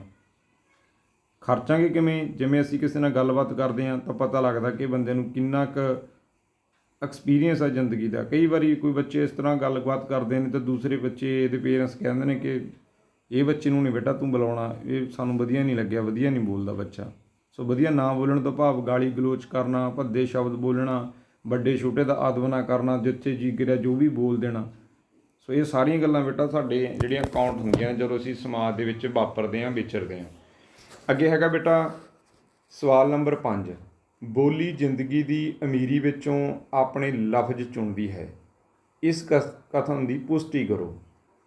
ਇਹ ਸਹੀ ਹੈ ਕਿ ਬੋਲੀ ਜ਼ਿੰਦਗੀ ਦੀ ਅਮੀਰੀ ਵਿੱਚੋਂ ਆਪਣੇ ਲਫ਼ਜ਼ ਚੁਣਦੀ ਹੈ। ਬੋਲੀ ਵਿੱਚ ਸਮੋਇਆ ਹੋਇਆ ਹਰ ਇੱਕ ਸ਼ਬਦ ਕਿਸੇ ਤਜਰਬੇ ਦਾ ਹਿੱਸਾ ਅਤੇ ਤਜਰਬਾ ਕਿਸੇ ਅਕਲ ਦਾ ਹਿੱਸਾ ਹੁੰਦਾ ਹੈ। ਤਜਰਬਾ ਅਤੇ ਅਕਲ ਹੀ ਜ਼ਿੰਦਗੀ ਦੀ ਅਮੀਰੀ ਹੈ, ਜਿਸ ਵਿੱਚੋਂ ਬੋਲੀ ਨੇ ਆਪਣੇ ਸ਼ਬਦ ਚੁਣੇ ਹੁੰਦੇ ਹਨ। ਕਈ ਬੱਚੇ ਹੁੰਦੇ ਉਹਨਾਂ ਦੇ ਘਰ ਦੇ ਵਿੱਚ ਗਾਲਾਂ ਕੱਢਦੇ ਨੇ, ਬਜ਼ੁਰਗ ਵੱਡੇ, ਤੋਂ ਬੱਚੇ ਵੀ ਗਾਲਾਂ ਕੱਢਦੇ ਨੇ ਅਤੇ ਜਦੋਂ ਵੀ ਕੋਈ ਗੱਲ ਕਰਦੇ ਨੇ ਉਹ 'ਚ ਗਾਲ ਕੱਢਦੇ ਨੇ। ਚੱਲ ਸੋਚਦਾ ਜਿਹੜਾ ਦੂਸਰਾ ਵੀ ਯਾਰ ਕਿਵੇਂ ਦਾ ਬੱਚਾ ਇਹ ਗਾਲਾਂ ਕੱਢਦਾ, ਅਤੇ ਉਹਦੇ ਕੋਲ ਜਿਹੜਾ ਐਕਸਪੀਰੀਅੰਸ ਉਹਦੇ ਵਿੱਚ ਗਾਲਾਂ ਕਿੱਥੋਂ ਆ ਗਈਆਂ? ਕਿਉਂਕਿ ਉਹਨੂੰ ਘਰ ਦੇ ਵਿੱਚ ਉਹਦੇ ਮਾਹੌਲ ਦੇ ਵਿੱਚ ਉਹ ਪਰੋਸ ਕੇ ਦਿੱਤੀਆਂ ਗਈਆਂ। ਅਤੇ ਅਗਲਾ ਜਿਹੜਾ ਬੰਦਾ ਉਹਦੇ ਨਾਲ ਗੱਲਬਾਤ ਕਰਦਾ ਉਹ ਸੋਚਦਾ ਕਿ ਬਸ ਇਹਦਾ ਹਿਸਾਬ ਕਿਤਾਬ ਲੱਗ ਗਿਆ। ਕਿਉਂਕਿ ਜਿਹੜੀ ਉਹਦੇ ਕੋਲ ਤਜਰਬਾ, ਜਦੋਂ ਅਸੀਂ ਬੋਲੀ ਬੋਲਦੇ ਹਾਂ ਉਹ ਉਹਦੇ ਵਿੱਚੋਂ ਹੀ ਸ਼ਬਦ ਚੁੱਕਦੀ ਹੈ ਬੋਲੀ। ਕਿਉਂਕਿ ਜਿਹੋ ਜਿਹੇ ਮਾਹੌਲ 'ਚ ਬੱਚਾ ਜੰਮਿਆ ਪਲਿਆ ਉੱਥੋਂ ਹੀ ਉਹਦੀ ਬੋਲੀ ਦੇ ਵਿੱਚ ਸ਼ਬਦ ਐਡ ਹੁੰਦੇ ਜਾਂਦੇ ਨੇ। ਸੋ ਜਿਹੜੀ ਸਾਡੀ ਲਾਈਫ ਦਾ ਤਜਰਬਾ, ਐਕਸਪੀਰੀਅੰਸ ਆ, ਅਸੀਂ ਜਿੱਥੇ ਜਿੱਥੇ ਜੀਵਨ ਜੀ ਰਹੇ ਹਾਂ ਉੱਥੋਂ ਹੀ ਤੁਹਾਡੀ ਜਿਹੜੀ ਬੋਲੀ ਆ ਉਹਦੇ ਵਿੱਚ ਸ਼ਬਦ ਐਡ ਹੁੰਦੇ ਜਾਂਦੇ ਨੇ। ਅਸੀਂ ਜਿਹੋ ਜਿਹੇ ਮਾਹੌਲ ਦੇ ਵਿੱਚ ਰਹਿੰਦੇ ਹਾਂ ਉਹੋ ਜਿਹੇ ਸ਼ਬਦ ਬੋਲਣੇ ਸ਼ੁਰੂ ਕਰ ਦਿੰਦੇ ਹਾਂ। ਸੋ ਸਾਡੀ ਬੋਲੀ ਆ ਬੇਟਾ ਜਿਹੜੀ ਉਹ ਸੱਭਿਅਕ ਬੋਲੀ ਹੋਣੀ ਚਾਹੀਦੀ ਆ। ਜਿੱਥੇ ਤੁਸੀਂ ਰਹਿ ਰਹੇ ਹੋ ਉੱਥੇ ਦੀ ਜਿਹੜੀ ਬੋਲੀ ਆ, ਬੇਸ਼ੱਕ ਕੋਈ ਬੰਦਾ ਗਾਲਾਂ ਕੱਢਦਾ, ਜ਼ਰੂਰੀ ਨਹੀਂ ਕਿ ਅਸੀਂ ਵੀ ਗਾਲਾਂ ਕੱਢਣੀਆਂ ਨੇ। ਉਹਨਾਂ ਨੂੰ ਇਗਨੋਰ ਕਰ ਦਿਓ, ਚੰਗੀਆਂ ਚੰਗੀਆਂ ਚੀਜ਼ਾਂ ਗ੍ਰਹਿਣ ਕਰਦੇ ਜਾਓ। ਸਵਾਲ ਨੰਬਰ 6, ਬਚਪਨ ਵਿੱਚ ਬੋਲੀ ਦਾ ਖਜ਼ਾਨਾ ਸਾਨੂੰ ਕਿਵੇਂ ਅਮੀਰ ਬਣਾ ਸਕਦਾ ਹੈ? ਬਚਪਨ ਦੇ ਵਿੱਚ ਅਸੀਂ ਹੁਣੀ ਗੱਲ ਦਿੱਤੀ, ਜੇ ਸਾਡੇ ਮਾਂ-ਬਾਪ ਬੇਟਾ ਸਮਝਦਾਰ ਨੇ, ਚੰਗੀ ਭਾਸ਼ਾ ਬੋਲਣਗੇ ਤਾਂ ਅਸੀਂ ਸ਼ਾਇਦ ਚੰਗਾ ਬੋਲ ਪਾਵਾਂਗੇ। ਜੇ ਪੇਰੈਂਟਸ ਸਾਡੇ ਗਾਲਾਂ ਕੱਢਦੇ ਨੇ ਅਤੇ ਹੋ ਸਕਦਾ ਕਿਤੇ ਨਾ ਕਿਤੇ ਸਾਡੀ ਭਾਸ਼ਾ ਇੱਕ ਜਿਹੜਾ ਅਨੁਵਾਦ ਅਸੀਂ ਕਰਦੇ ਹਾਂ, ਗੱਲਬਾਤ ਕਰਦੇ ਹਾਂ, ਉਹਦੇ ਵਿੱਚ ਵੀ ਕਿਤੇ ਨਾ ਕਿਤੇ ਗਾਲਾਂ ਜ਼ਰੂਰ ਸ਼ਾਮਿਲ ਹੋਣ। ਬੋਲੀ ਦਾ ਖਜ਼ਾਨਾ ਸਾਡੇ ਬਚਪਨ ਵਿੱਚ ਹੀ ਜੁੜਨਾ ਸ਼ੁਰੂ ਹੁੰਦਾ ਹੈ। ਬਚਪਨ ਵਿੱਚ ਮਨ ਉੱਤੇ ਚਿਤਰੇ ਸ਼ਬਦ ਸਾਨੂੰ ਕਦੇ ਨਹੀਂ ਭੁੱਲਦੇ ਅਤੇ ਮੋਹਰਾਂ ਵਾਂਗ ਕੰਮ ਆਉਂਦੇ ਹਨ। ਅਸੀਂ ਇਹਨਾਂ ਮੋਹਰਾਂ ਨੂੰ ਨਿੱਕੇ ਨਿੱਕੇ ਸਿੱਕਿਆਂ ਵਾਂਗ ਜ਼ਿੰਦਗੀ ਰੂਪੀ ਮੰਡੀ ਵਿੱਚ ਵਰਤਦੇ ਹਾਂ। ਬਚਪਨ ਦੀ ਅਮੀਰ ਬੋਲੀ ਦਾ ਖਜ਼ਾਨਾ ਹੀ ਸਾਨੂੰ ਜ਼ਿੰਦਗੀ ਵਿੱਚ ਅਮੀਰ ਬਣਾ ਸਕਦਾ ਹੈ। ਬੇਟਾ ਜਿਹੋ ਜਿਹੇ ਸ਼ਬਦ ਅਸੀਂ ਬਚਪਨ 'ਚ ਸਿੱਖ ਲੈਂਦੇ ਹਾਂ, ਫਿਰ ਸਾਡੀ ਬੋਲ ਚਾਲ 'ਚ ਉਹੋ ਜਿਹੇ ਸ਼ਬਦ ਰਹਿੰਦੇ ਨੇ। ਕਈ ਬੰਦੇ ਬਚਪਨ ਤੋਂ ਹੀ ਬਹੁਤ ਸੌਫਟ ਬੋਲਦੇ ਨੇ, ਬਹੁਤ ਅਦਬ ਸਤਿਕਾਰ ਵਾਲੀ ਬੋਲੀ ਬੋਲਦੇ ਨੇ। ਜ਼ਿੰਦਗੀ ਭਰ ਉਹ ਬੱਚੇ ਘਰ ਦੇ ਵਿੱਚ ਵੀ ਸਤਿਕਾਰੇ ਜਾਂਦੇ ਨੇ, ਸਮਾਜ ਦੇ ਵਿੱਚ ਵੀ ਸਤਿਕਾਰੇ ਜਾਂਦੇ ਨੇ ਅਤੇ ਅੱਗੇ ਦੇਸ਼ ਦੇ ਵਿੱਚ ਵੀ ਉਹਨਾਂ ਦੀ ਪਹਿਚਾਣ ਬਣਦੀ ਹੈ। ਸੋ ਜਿਹੜੀ ਬੋਲੀ ਹੈ ਬੇਟਾ ਉਹ ਤੁਹਾਡੇ ਘਰ ਤੋਂ ਲੈ ਕੇ, ਤੁਹਾਡੇ ਸਮਾਜ ਤੋਂ ਲੈ ਕੇ, ਤੁਹਾਡੇ ਵਾਤਾਵਰਨ ਨੂੰ ਰੀਪ੍ਰਜੈਂਟ ਕਰਦੀ ਹੈ। ਸੋ ਇਸ ਕਰਕੇ ਜਿੱਥੇ ਵੀ ਗੱਲਬਾਤ ਕਰੋ ਬੜੇ ਅਦਬ ਅਤੇ ਸਲੀਕੇ ਨਾਲ ਜਿਹੜਾ ਸਾਨੂੰ ਬੋਲਣਾ ਚਾਹੀਦਾ ਹੈ। ਸੋ ਸਵਾਲ ਨੰਬਰ 7 ਹੈ ਕਿ ਮਨੁੱਖੀ ਸ਼ਖਸੀਅਤ ਲਈ ਤਜਰਬੇ ਦੇ ਮੌਕਿਆਂ ਦੀ ਕੀ ਦੇਣ ਹੈ? ਉੱਤਰ ਹੈ ਕਿ ਮਨੁੱਖੀ ਸ਼ਖਸੀਅਤ ਲਈ ਤਜਰਬੇ ਦੇ ਮੌਕਿਆਂ ਦੀ ਖਾਸ ਦੇਣ ਹੈ। ਤਜਰਬਿਆਂ ਦਾ ਸੰਬੰਧ ਮਨੁੱਖ ਦੇ ਅਸਲੀ ਜੀਵਨ ਨਾਲ ਹੈ, ਨਾ ਕਿ ਪੜ੍ਹਾਈ ਨਾਲ। ਪੜ੍ਹਾਈ ਤਜਰਬੇ ਦੀ ਲਗਨ ਨੂੰ ਵਧਾਉਣ ਅਤੇ ਤਜਰਬਿਆਂ ਨੂੰ ਸਾਂਭਣ ਦਾ ਕੰਮ ਕਰਦੀ ਹੈ। ਖੇਡਣਾ, ਮਿਲਣਾ, ਪਿਆਰ ਨਾਲ ਜਾਂ ਪਿਆਰ ਕਰਨਾ, ਕੁਝ ਜੋੜਨਾ, ਕੁਝ ਤੋੜਨਾ ਆਦਿ ਹੀ ਅਸਲ ਤਜਰਬੇ ਹਨ ਜੋ ਮਨੁੱਖੀ ਸ਼ਖਸੀਅਤ ਨੂੰ ਅਮੀਰ ਬਣਾਉਂਦੇ ਹਨ। ਸੋ ਬੇਟਾ ਜਿਹੜਾ ਪੜ੍ਹਾਈ ਆ ਉਹ ਤਜਰਬੇ ਹਾਸਲ ਕਰਨ ਦਾ ਇੱਕ ਰਾਸਤਾ ਹੈ। ਜੋ ਅਸੀਂ ਪੜ੍ਹਦੇ ਹਾਂ ਬੇਟਾ, ਪੜ੍ਹਾਈ ਦੇ ਦੌਰਾਨ ਸਾਨੂੰ ਬਹੁਤ ਸਾਰੇ ਜਿਹੜੇ ਸ਼ਬਦ ਸੁਣਨ ਨੂੰ ਮਿਲਦੇ ਨੇ, ਵੱਖਰਾ ਮਾਹੌਲ ਮਿਲਦਾ, ਸਮਾਜ ਵਿੱਚ ਸੈੱਟ ਹੋਣ ਦਾ ਸਾਨੂੰ ਮੁੱਢਲੇ ਗੁਰ ਸਿਖਾਏ ਜਾਂਦੇ ਨੇ। ਸੋ ਜਿਹੋ ਜਿਹੀ ਸਾਡੀ ਭਾਸ਼ਾ ਹੋ ਗਈ, ਕਈ ਵਾਰੀ ਜਿਹੜੇ ਬੱਚੇ ਨੇ ਅਧਿਆਪਕਾਂ ਨੂੰ ਬੜੇ ਅਦਬ ਨਾਲ ਸਤਿਕਾਰ ਨਾਲ ਮਿਲਦੇ ਨੇ, ਅਤੇ ਕਈ ਕਹਿੰਦੇ ਨੇ ਚਲੋ ਟੀਚਰ ਨੂੰ ਟਿੱਚ ਜਾਣਦੇ ਨੇ, ਉਹ ਬੱਚੇ ਜੀਵਨ 'ਚ ਬੇਟਾ ਕੁਛ ਬਹੁਤਾ ਨਹੀਂ ਲੰਮਾ ਸਿੱਖ ਸਕਦੇ। ਸੋ ਇਹ ਇੱਕ ਮਾਧਿਅਮ ਬਣਦਾ ਸਾਡੇ ਐਕਸਪੀਰੀਅੰਸ ਦਾ, ਸਾਡੀ ਬੋਲੀ। ਜੇ ਤੁਸੀਂ ਅਧਿਆਪਕਾਂ ਨਾਲ ਬੜੇ ਆਦਬ ਨਾਲ ਸਤਿਕਾਰ ਨਾਲ ਪੇਸ਼ ਆ ਰਹੇ ਹੋ ਤਾਂ ਤੁਸੀਂ ਬਹੁਤ ਕੁਝ ਪ੍ਰਾਪਤ ਕਰੋਗੇ, ਕਿਉਂਕਿ ਆਦਬ ਅਤੇ ਸਤਿਕਾਰ ਦੀ ਭਾਸ਼ਾ ਉਹਨਾਂ ਬੱਚਿਆਂ ਕੋਲ ਹੋਊਗੀ ਜਿਨ੍ਹਾਂ ਨੇ ਬਚਪਨ 'ਚ ਕੁਛ ਚੰਗਾ ਗ੍ਰਹਿਣ ਕੀਤਾ ਹੋਊਗਾ। ਸੋ ਜਿਹੜੇ ਜਗਿਆਸੂ ਬੱਚੇ ਨੇ, ਉਹ ਮੰਨ ਲਓ ਕਿ ਉਹਨਾਂ ਦੀ ਬੈਕਗਰਾਊਂਡ ਪਰਿਵਾਰਕ ਗਾਲਾਂ ਕੱਢਣ ਵਾਲੇ ਬੰਦਿਆਂ ਦੀ ਹੈ, ਬਟ ਉਹ ਬਹੁਤ ਸੱਭਿਅਕ ਭਾਸ਼ਾ ਸਿੱਖਦੇ ਨੇ, ਕਿਉਂਕਿ ਉਹਨਾਂ ਦੀ ਜਗਿਆਸਾ ਹੁੰਦੀ ਹੈ ਕੁਝ ਨਵਾਂ ਕਰਨ ਦੀ। ਸੋ ਜਿਹੜੀ ਬੋਲੀ ਆ ਉਹਦੇ ਵਿੱਚ ਬਦਲਾਅ ਜ਼ਰੂਰ ਆਉਣਾ ਚਾਹੀਦਾ, ਕਿਉਂਕਿ ਉਹ ਸੋਚਦੇ ਨੇ ਕਿ ਸਾਡੇ ਘਰ ਤਾਂ ਗਾਲਾਂ ਕੱਢਦੇ, ਸਕੂਲ 'ਚ ਤਾਂ ਕੋਈ ਗਾਲਾਂ ਨਹੀਂ ਕੱਢਦਾ, ਫਿਰ ਸਾਨੂੰ ਉਰੇ ਤਾਂ ਚੇਂਜ ਕਰਨਾ ਚਾਹੀਦਾ। ਸੋ ਜਿਹੜੇ ਬੱਚੇ ਬੇਟਾ ਜੀਵਨ 'ਚ ਚੇਂਜ ਲੈ ਕੇ ਆਉਂਦੇ ਨੇ, ਉਹ ਸੋਚਦੇ ਨੇ ਘਰ 'ਚ ਗਾਲਾਂ ਨੇ, ਸਕੂਲ 'ਚ ਨਹੀਂ ਗਾਲਾਂ, ਤਾਂ ਉੱਥੋਂ ਉਹਨਾਂ ਦੇ ਵਿੱਚ ਸੁਧਾਰ ਹੋਣਾ ਸ਼ੁਰੂ ਹੋ ਜਾਂਦਾ। ਉਹਨਾਂ ਦਾ ਜਿਹੜਾ ਲਗਨ ਆ, ਐਕਸਪੀਰੀਅੰਸ ਆ, ਉਹਦੇ ਵਿੱਚ ਬੇਟਾ ਬਦਲਾਅ ਆਉਂਦੇ ਨੇ। ਸੋ ਜਿਹੜੀ ਬੋਲੀ ਆ ਉਹ ਤੁਹਾਡੇ ਵਿੱਚ ਬਦਲਾਅ ਦਾ ਕਾਰਨ ਬਣਦੀ ਆ। ਸੋ ਇਸ ਕਰਕੇ ਬੋਲੀ ਨੂੰ ਬਦਲੋ, ਆਪਣੇ ਆਪ ਨੂੰ ਬਦਲੋ। ਸੋ ਬੇਟਾ ਅੱਗੇ ਪੜ੍ਹਦੇ ਹਾਂ ਅਸੀਂ ਵਸਤੂਨਿਸ਼ਟ ਜਿਹੜੇ ਸਵਾਲ ਤੁਹਾਨੂੰ ਇਸ ਸਾਰ ਦੇ ਸੰਬੰਧ ਵਿੱਚ ਪੁੱਛੇ ਜਾਣਗੇ ਕਿ ਬੋਲੀ ਲੇਖ ਦਾ ਲੇਖਕ ਕੌਣ ਹੈ। ਉੱਤਰ ਹੈ ਸਰਦਾਰ ਗੁਰਬਖਸ਼ ਸਿੰਘ ਜੀ। ਸਵਾਲ ਨੰਬਰ 2, ਮਨੁੱਖ ਦੇ ਸਰੀਰ ਦਾ ਚਿੱਤਰ ਕਿਹੜੀ ਚੀਜ਼ ਹੈ। ਮਨੁੱਖ ਦੀ ਜੇ ਬੋਡੀ ਦਾ, ਜੇ ਅਸੀਂ ਉਹਦੇ ਸਟਰਕਚਰ ਦਾ, ਬਾਹਰਲੇ ਭਾਗ ਦਾ ਜੇ ਉਹਦਾ ਅਸੀਂ ਐਨਾਲਾਈਜ਼ ਕਰਨਾ ਹੋਵੇ ਤਾਂ ਉਹ ਹੈ ਉਸ ਦਾ ਚਿਹਰਾ। ਵੀ ਮੁੰਡਾ ਕਿਹੋ ਜਿਹਾ, ਉਹਦੀ ਸ਼ਕਲ ਦੇਖਦੇ ਹਾਂ ਨਾ ਅਸੀਂ, ਕਿਸੇ ਨੂੰ ਸੋਹਣਾ ਕਹਿ ਲਏ ਉਹਦੇ ਨੈਣ ਨਕਸ਼ ਦੇਖਦੇ ਹਾਂ, ਅਤੇ ਕਹਿੰਦੇ ਜੀ ਕਿਸ ਦੀ ਆਤਮਾ ਨੂੰ ਸੋਹਣਾ ਦੇਖਣਾ ਹੋਵੇ, ਇਹਦੀ ਆਤਮਾ ਕਿਹੋ ਜਿਹੀ ਹੈ, ਤਾਂ ਕਹਿੰਦੇ ਉਹਦੀ ਬੋਲੀ ਦੇਖ ਲਓ। ਸੋ ਬੋਲੀ ਬਹੁਤ ਵੱਡਾ ਰੋਲ ਅਦਾ ਕਰਦੀ ਹੈ ਬੇਟਾ ਸਾਡੇ ਅੰਤਰ ਝਾਤ। ਜੇ ਕਿਸੇ ਨੇ ਸਾਡੇ ਅੰਦਰ ਦੇਖਣਾ ਹੋਵੇ, ਝਾਕਣਾ ਹੋਵੇ, ਤਾਂ ਤੁਹਾਡੀ ਬੋਲੀ ਤੋਂ ਅੰਦਾਜ਼ਾ ਲਾ ਲੈਂਦਾ ਕਿ ਬੰਦਾ ਕਿਸ ਪ੍ਰਕਾਰ ਦਾ ਹੈ। ਲੇਖਕ ਮਨੁੱਖ ਦੀ ਆਤਮਾ ਦਾ ਚਿੱਤਰ ਕਿਸ ਨੂੰ ਕਹਿੰਦਾ ਹੈ। ਬੋਲੀ ਨੂੰ। ਜਿਵੇਂ ਆਪਾਂ ਹੁਣੀ ਗੱਲ ਕੀਤੀ ਹੈ ਕਿ ਜਿਹੜੀ ਬੋਲੀ ਆ ਉਹ ਤੁਹਾਡੇ ਅੰਤਰਮਨ ਦੀ ਫੋਟੋ ਬਾਹਰ ਲੈ ਕੇ ਆਉਂਦੀ ਹੈ ਕਿ ਇਹ ਵਿਅਕਤੀ ਇਸ ਤਰ੍ਹਾਂ ਦਾ ਹੋ ਸਕਦਾ, ਉਹ ਅੰਦਾਜ਼ਾ ਅਸੀਂ ਉਸ ਦੀ ਬੋਲੀ ਤੋਂ ਲਗਾਉਂਦੇ ਹਾਂ। ਸਵਾਲ ਨੰਬਰ 4, ਲੇਖਕ ਅਨੁਸਾਰ ਆਮ ਕਰਕੇ ਸਿਆਣੇ ਅਤੇ ਦਿਲਚਸਪ ਕੌਣ ਹੁੰਦੇ ਨੇ। ਅੰਨੇ। ਮਤਲਬ ਬੇਟਾ ਜਿਹੜੇ ਉਹ ਸਮਾਜ ਦੇ ਵਿੱਚ ਨਾ ਕੁਛ ਦੇਖਦੇ ਨੇ ਆਪਣੇ ਵਰਗੇ, ਅਸੀਂ ਤਾਂ ਕੁਛ ਹੋਰ ਟਾਈਪ ਦੀਆਂ ਗੱਲਾਂ ਕਰਦੇ ਹਾਂ, ਬਟ ਜਿਹੜੇ ਪ੍ਰਮਾਤਮਾ ਦੇ ਘਰੋਂ ਇਸ ਤਰ੍ਹਾਂ ਜੇ ਕਿਸੇ ਕੋਲੇ ਨਿਗਾਹ ਨਹੀਂ ਹੈਗੀ ਤਾਂ ਉਹਨਾਂ ਕੋਲੇ ਅੰਤਰ ਗਿਆਨ ਜਿਹੜੀ ਆਤਮਾ ਉਹਨਾਂ ਦੀ, ਉਹ ਬੜੇ ਅਦਬ ਨਾਲ ਸਲੀਕੇ ਨਾਲ ਇੱਕ ਦੂਸਰੇ ਵਿਅਕਤੀ ਨਾਲ ਗੱਲਬਾਤ ਕਰਦੇ ਨੇ। ਸੋ ਅਸੀਂ ਅੱਖਾਂ ਤੋਂ ਦੇਖਣ ਦੇ ਬਾਵਜੂਦ ਵੀ ਦੂਸਰੇ ਦਾ ਸਤਿਕਾਰ ਨਹੀਂ ਕਰਦੇ, ਅਤੇ ਜਿਨ੍ਹਾਂ ਨੂੰ ਪ੍ਰਮਾਤਮਾ ਦੇ ਘਰੋਂ ਨਹੀਂ ਦਿਖਦਾ, ਚਲੋ ਉਹ ਦੇਖਿਓ ਉਹਨਾਂ ਨਾਲ ਗੱਲਬਾਤ ਕਰਕੇ ਬਹਿ ਕੇ ਕਦੇ ਬੜੇ ਅਦਬ ਤਰੀਕੇ ਨਾਲ ਤੁਹਾਡੇ ਨਾਲ ਗੱਲਬਾਤ ਕਰਨਗੇ। ਸਵਾਲ ਨੰਬਰ 5, ਲੇਖਕ ਕਿਸ ਚੀਜ਼ ਦੀ ਭੁੱਖ ਪੈਦਾ ਕਰਨ ਲਈ ਕਹਿੰਦਾ ਹੈ। ਲਫ਼ਜ਼ਾਂ ਦੀ, ਜੋ ਸਾਡੀ ਜ਼ੁਬਾਨ 'ਚੋਂ ਨਿਕਲਣ ਵਾਲੇ ਅਲਫਾਜ਼ ਹੁੰਦੇ ਨੇ, ਸ਼ਬਦ ਹੁੰਦੇ ਨੇ। ਕਿਸ ਚੀਜ਼ ਤੋਂ ਅਸੀਂ ਮਨੁੱਖੀ ਅਮੀਰੀ ਦਾ ਮੇਚਾ ਲੈ ਸਕਦੇ ਹਾਂ। ਕਿੱਥੋਂ ਪਤਾ ਲੱਗਦਾ ਹੈ ਕਿ ਹਿਸਾਬ ਕਿਤਾਬ ਲੱਗ ਜਾਂਦਾ ਕਿ ਬੰਦਾ ਇਹ ਜਿਹੜੀ ਅੰਤਰਾਤਮਾ ਕਿੰਨੀ ਕੁ ਅਮੀਰ ਹੈ ਜਾਂ ਕਿੰਨੀ ਕੁ ਗਰੀਬ ਆ। ਇਸ ਚੀਜ਼ ਦਾ ਅੰਦਾਜ਼ਾ ਕਹਿੰਦੇ ਕਿੱਥੋਂ ਲੱਗਦਾ, ਉਹ ਲੱਗਦਾ ਸਾਡੀ ਬੋਲੀ ਤੋਂ। ਲੇਖਕ ਜ਼ਿੰਦਗੀ ਦਾ ਅਸਲ ਸੋਨਾ ਕਿਸ ਚੀਜ਼ ਨੂੰ ਕਹਿੰਦਾ ਹੈ। ਅਕਲ ਨੂੰ। ਅਕਲ ਵੀ ਬੇਟਾ ਤੁਹਾਡੀ ਬੋਲੀ ਨਾਲ ਆਉਂਦੀ ਆ। ਸਵਾਲ ਨੰਬਰ 8, ਮੋਹਰਾਂ ਦੀ ਖਾਣ ਕਿਹੜੀ ਥਾਂ ਹੈ। ਖਜ਼ਾਨਾ ਕਹਿੰਦੇ ਕਿਸ ਸਟੇਜ ਦੇ ਵਿੱਚ, ਕਿਸ ਉਮਰ ਦੀ, ਕਿਸ ਅਵਸਥਾ 'ਚ ਤੁਹਾਨੂੰ ਇਕੱਠਾ ਕਰਨ ਨੂੰ ਮਿਲਦਾ। ਸੋ ਲੇਖ ਦੇ ਸਟਾਰਟਿੰਗ 'ਚ ਪੜ੍ਹਿਆ ਉਹ ਹੈ ਬਚਪਨ। ਖਜ਼ਾਨਾ ਕਿੱਥੋਂ ਇਕੱਠਾ ਕਰਦੇ ਹਾਂ ਅਸੀਂ, ਬਚਪਨ ਦੇ ਵਿੱਚੋਂ। ਸਾਡੀ ਬੋਲੀ ਕਿਹੜੀ ਹੁੰਦੀ ਹੈ, ਸਾਡੀ ਮਾਂ ਬੋਲੀ। ਜਿਵੇਂ ਅਸੀਂ ਮਾਂ ਬੋਲੀ ਪੰਜਾਬੀ ਬੋਲਦੇ ਹਾਂ, ਸੋ ਬੇਟਾ ਇਸ ਸਾਡੀ ਪੰਜਾਬੀ ਮਾਂ ਬੋਲੀ ਦੇ ਮਾਧਿਅਮ ਰਾਹੀਂ ਬਹੁਤ ਸਾਰੇ ਤੁਸੀਂ ਹੁਣ ਬਹੁਤ ਸਾਰੇ ਜਿਹੜੇ ਸਿੰਗਰ ਨੇ ਮਾਂ ਬੋਲੀ ਦੀ ਸੇਵਾ, ਕਹਿੰਦੇ ਨੇ ਮਾਂ ਬੋਲੀ ਦੀ ਸੇਵਾ ਕਰਦੇ ਹਾਂ। ਸੋ ਮਾਂ ਬੋਲੀ ਦੀ ਸੇਵਾ ਕਰਕੇ ਬੜਾ ਸਤਿਕਾਰ ਮਿਲਦਾ। ਸੋ ਜਿਹੜੇ ਵਿਅਕਤੀ ਮਾਂ ਬੋਲੀ ਦੇ ਵਿੱਚ ਗਾਲਾਂ ਕੱਢਦੇ ਨੇ ਉਹਨਾਂ ਨੂੰ ਲੋਕ ਦੁਰਕਾਰਦੇ ਨੇ, ਅਤੇ ਜਿਹੜੇ ਲੋਕ ਸਤਿਕਾਰ ਨਾਲ ਬੋਲਦੇ ਨੇ ਮਾਂ ਬੋਲੀ ਨੂੰ, ਉਹਨਾਂ ਦਾ ਸਤਿਕਾਰ ਵੀ ਬੜਾ ਹੁੰਦਾ। ਹੁਣ ਦੇਖੋ ਅਸੀਂ ਆਪਣੀ ਮਾਂ ਬੋਲੀ ਵਿੱਚ ਲਿਖਿਆ ਹੋਇਆ ਲੇਖ ਪੜ੍ਹਦੇ ਹਾਂ, ਕਿੰਨਾ ਆਨੰਦ ਆਉਂਦਾ, ਇੱਕ ਦੂਸਰੇ ਨਾਲ ਗੱਲਬਾਤ ਕਰਦੇ ਹਾਂ। ਅਤੇ ਸਾਡੀ ਜਿਹੜੀ ਗੁਰਬਾਣੀ ਹੈ ਬੇਟਾ ਉਹ ਵੀ ਸਾਡੀ ਮਾਂ ਬੋਲੀ ਦੇ ਵਿੱਚ ਬਹੁਤ ਸਾਰੀ ਜਿਹੜੀ ਗੁਰਬਾਣੀ ਹੈ ਅਨੁਵਾਦਿਤ ਆ। ਇਹਦੇ ਨਾਲ ਸਾਨੂੰ ਪਰਮਾਤਮਾ ਨਾਲ ਵੀ ਇਕਮਿਕਤਾ ਮਿਲਦੀ ਹੈ। ਸੋ ਜਿਹੜੀ ਬੋਲੀ ਆ ਉਹ ਤੁਹਾਡੀ ਆਤਮਾ ਨੂੰ ਸਾਫ਼ ਕਰਦੀ ਆ, ਤੁਹਾਡੇ ਔਗਣਾਂ ਨੂੰ ਖਤਮ ਕਰਦੀ ਆ। ਸੋ ਜਿਹੜੀ ਬੋਲੀ ਹੈ ਬੇਟਾ ਉਹ ਸਾਡੇ ਅੰਤਰ ਆਤਮਾ ਨੂੰ ਵੇਖਣ ਦਾ ਇੱਕ ਮਾਧਿਅਮ ਹੈ। ਇਸ ਕਰਕੇ ਆਓ ਅਸੀਂ ਜਦੋਂ ਵੀ ਸਮਾਜ ਦੇ ਵਿੱਚ ਵਿਚਰਦੇ ਹਾਂ ਆਪਣੀ ਬੋਲੀ ਵੱਲ ਖਾਸ ਧਿਆਨ ਦੇਈਏ ਅਤੇ ਆਪਣੀ ਬੋਲੀ ਨੂੰ ਸੁਧਾਰੀਏ। ਤੇ ਅੱਗੇ ਵਧੀਏ ਜੀਵਨ ਦੇ ਵਿੱਚ। ਜਿਵੇਂ ਜਿਵੇਂ ਸਾਡੇ ਤਜਰਬੇ ਵੱਧਦੇ ਜਾਣ, ਸਾਡੀ ਬੋਲੀ ਦੇ ਵਿੱਚ ਵੀ ਉਹ ਚੀਜ਼ਾਂ ਨਜ਼ਰ ਆਉਣ, ਝਲਕ ਉਹਨਾਂ ਦੀ ਜਿਹੜੀ ਪੇਸ਼ ਆਵੇ। ਸੋ ਬੋਲੀ ਨਾਲ ਸੰਬੰਧਿਤ ਇਹ ਵਾਰਤਕ ਲੇਖ ਜੋ ਕਿ ਗੁਰਬਖਸ਼ ਸਿੰਘ ਜੀ ਨੇ ਲਿਖਿਆ, ਇਹਨੂੰ ਆਪਾਂ ਇੱਥੇ ਹੀ ਸਮਾਪਤ ਕਰਦੇ ਹਾਂ। 10ਵੀਂ ਕਲਾਸ ਨਾਲ ਸੰਬੰਧਿਤ ਹੋਰ ਬੁੱਕ ਦਾ ਮਟੀਰੀਅਲ ਪੜ੍ਹਨ ਅਤੇ ਸੁਣਨ ਸਮਝਣ ਲਈ ਹਮੇਸ਼ਾ ਜੁੜੇ ਰਹੋ ਆਪਣੇ ਚੈਨਲ ਦੇ ਨਾਲ, ਜਿਸ ਦਾ ਨਾਮ ਹੈ ਪੰਜਾਬੀ ਐਜੂਕੇਸ਼ਨ ਚੈਨਲ। ਵੀਡੀਓ ਨੂੰ ਇੱਥੇ ਹੀ ਸਮਾਪਤ ਕਰਦੇ ਹਾਂ ਜੀ। ਥੈਂਕ ਯੂ ਐਂਡ ਸਤਿ ਸ਼੍ਰੀ ਅਕਾਲ।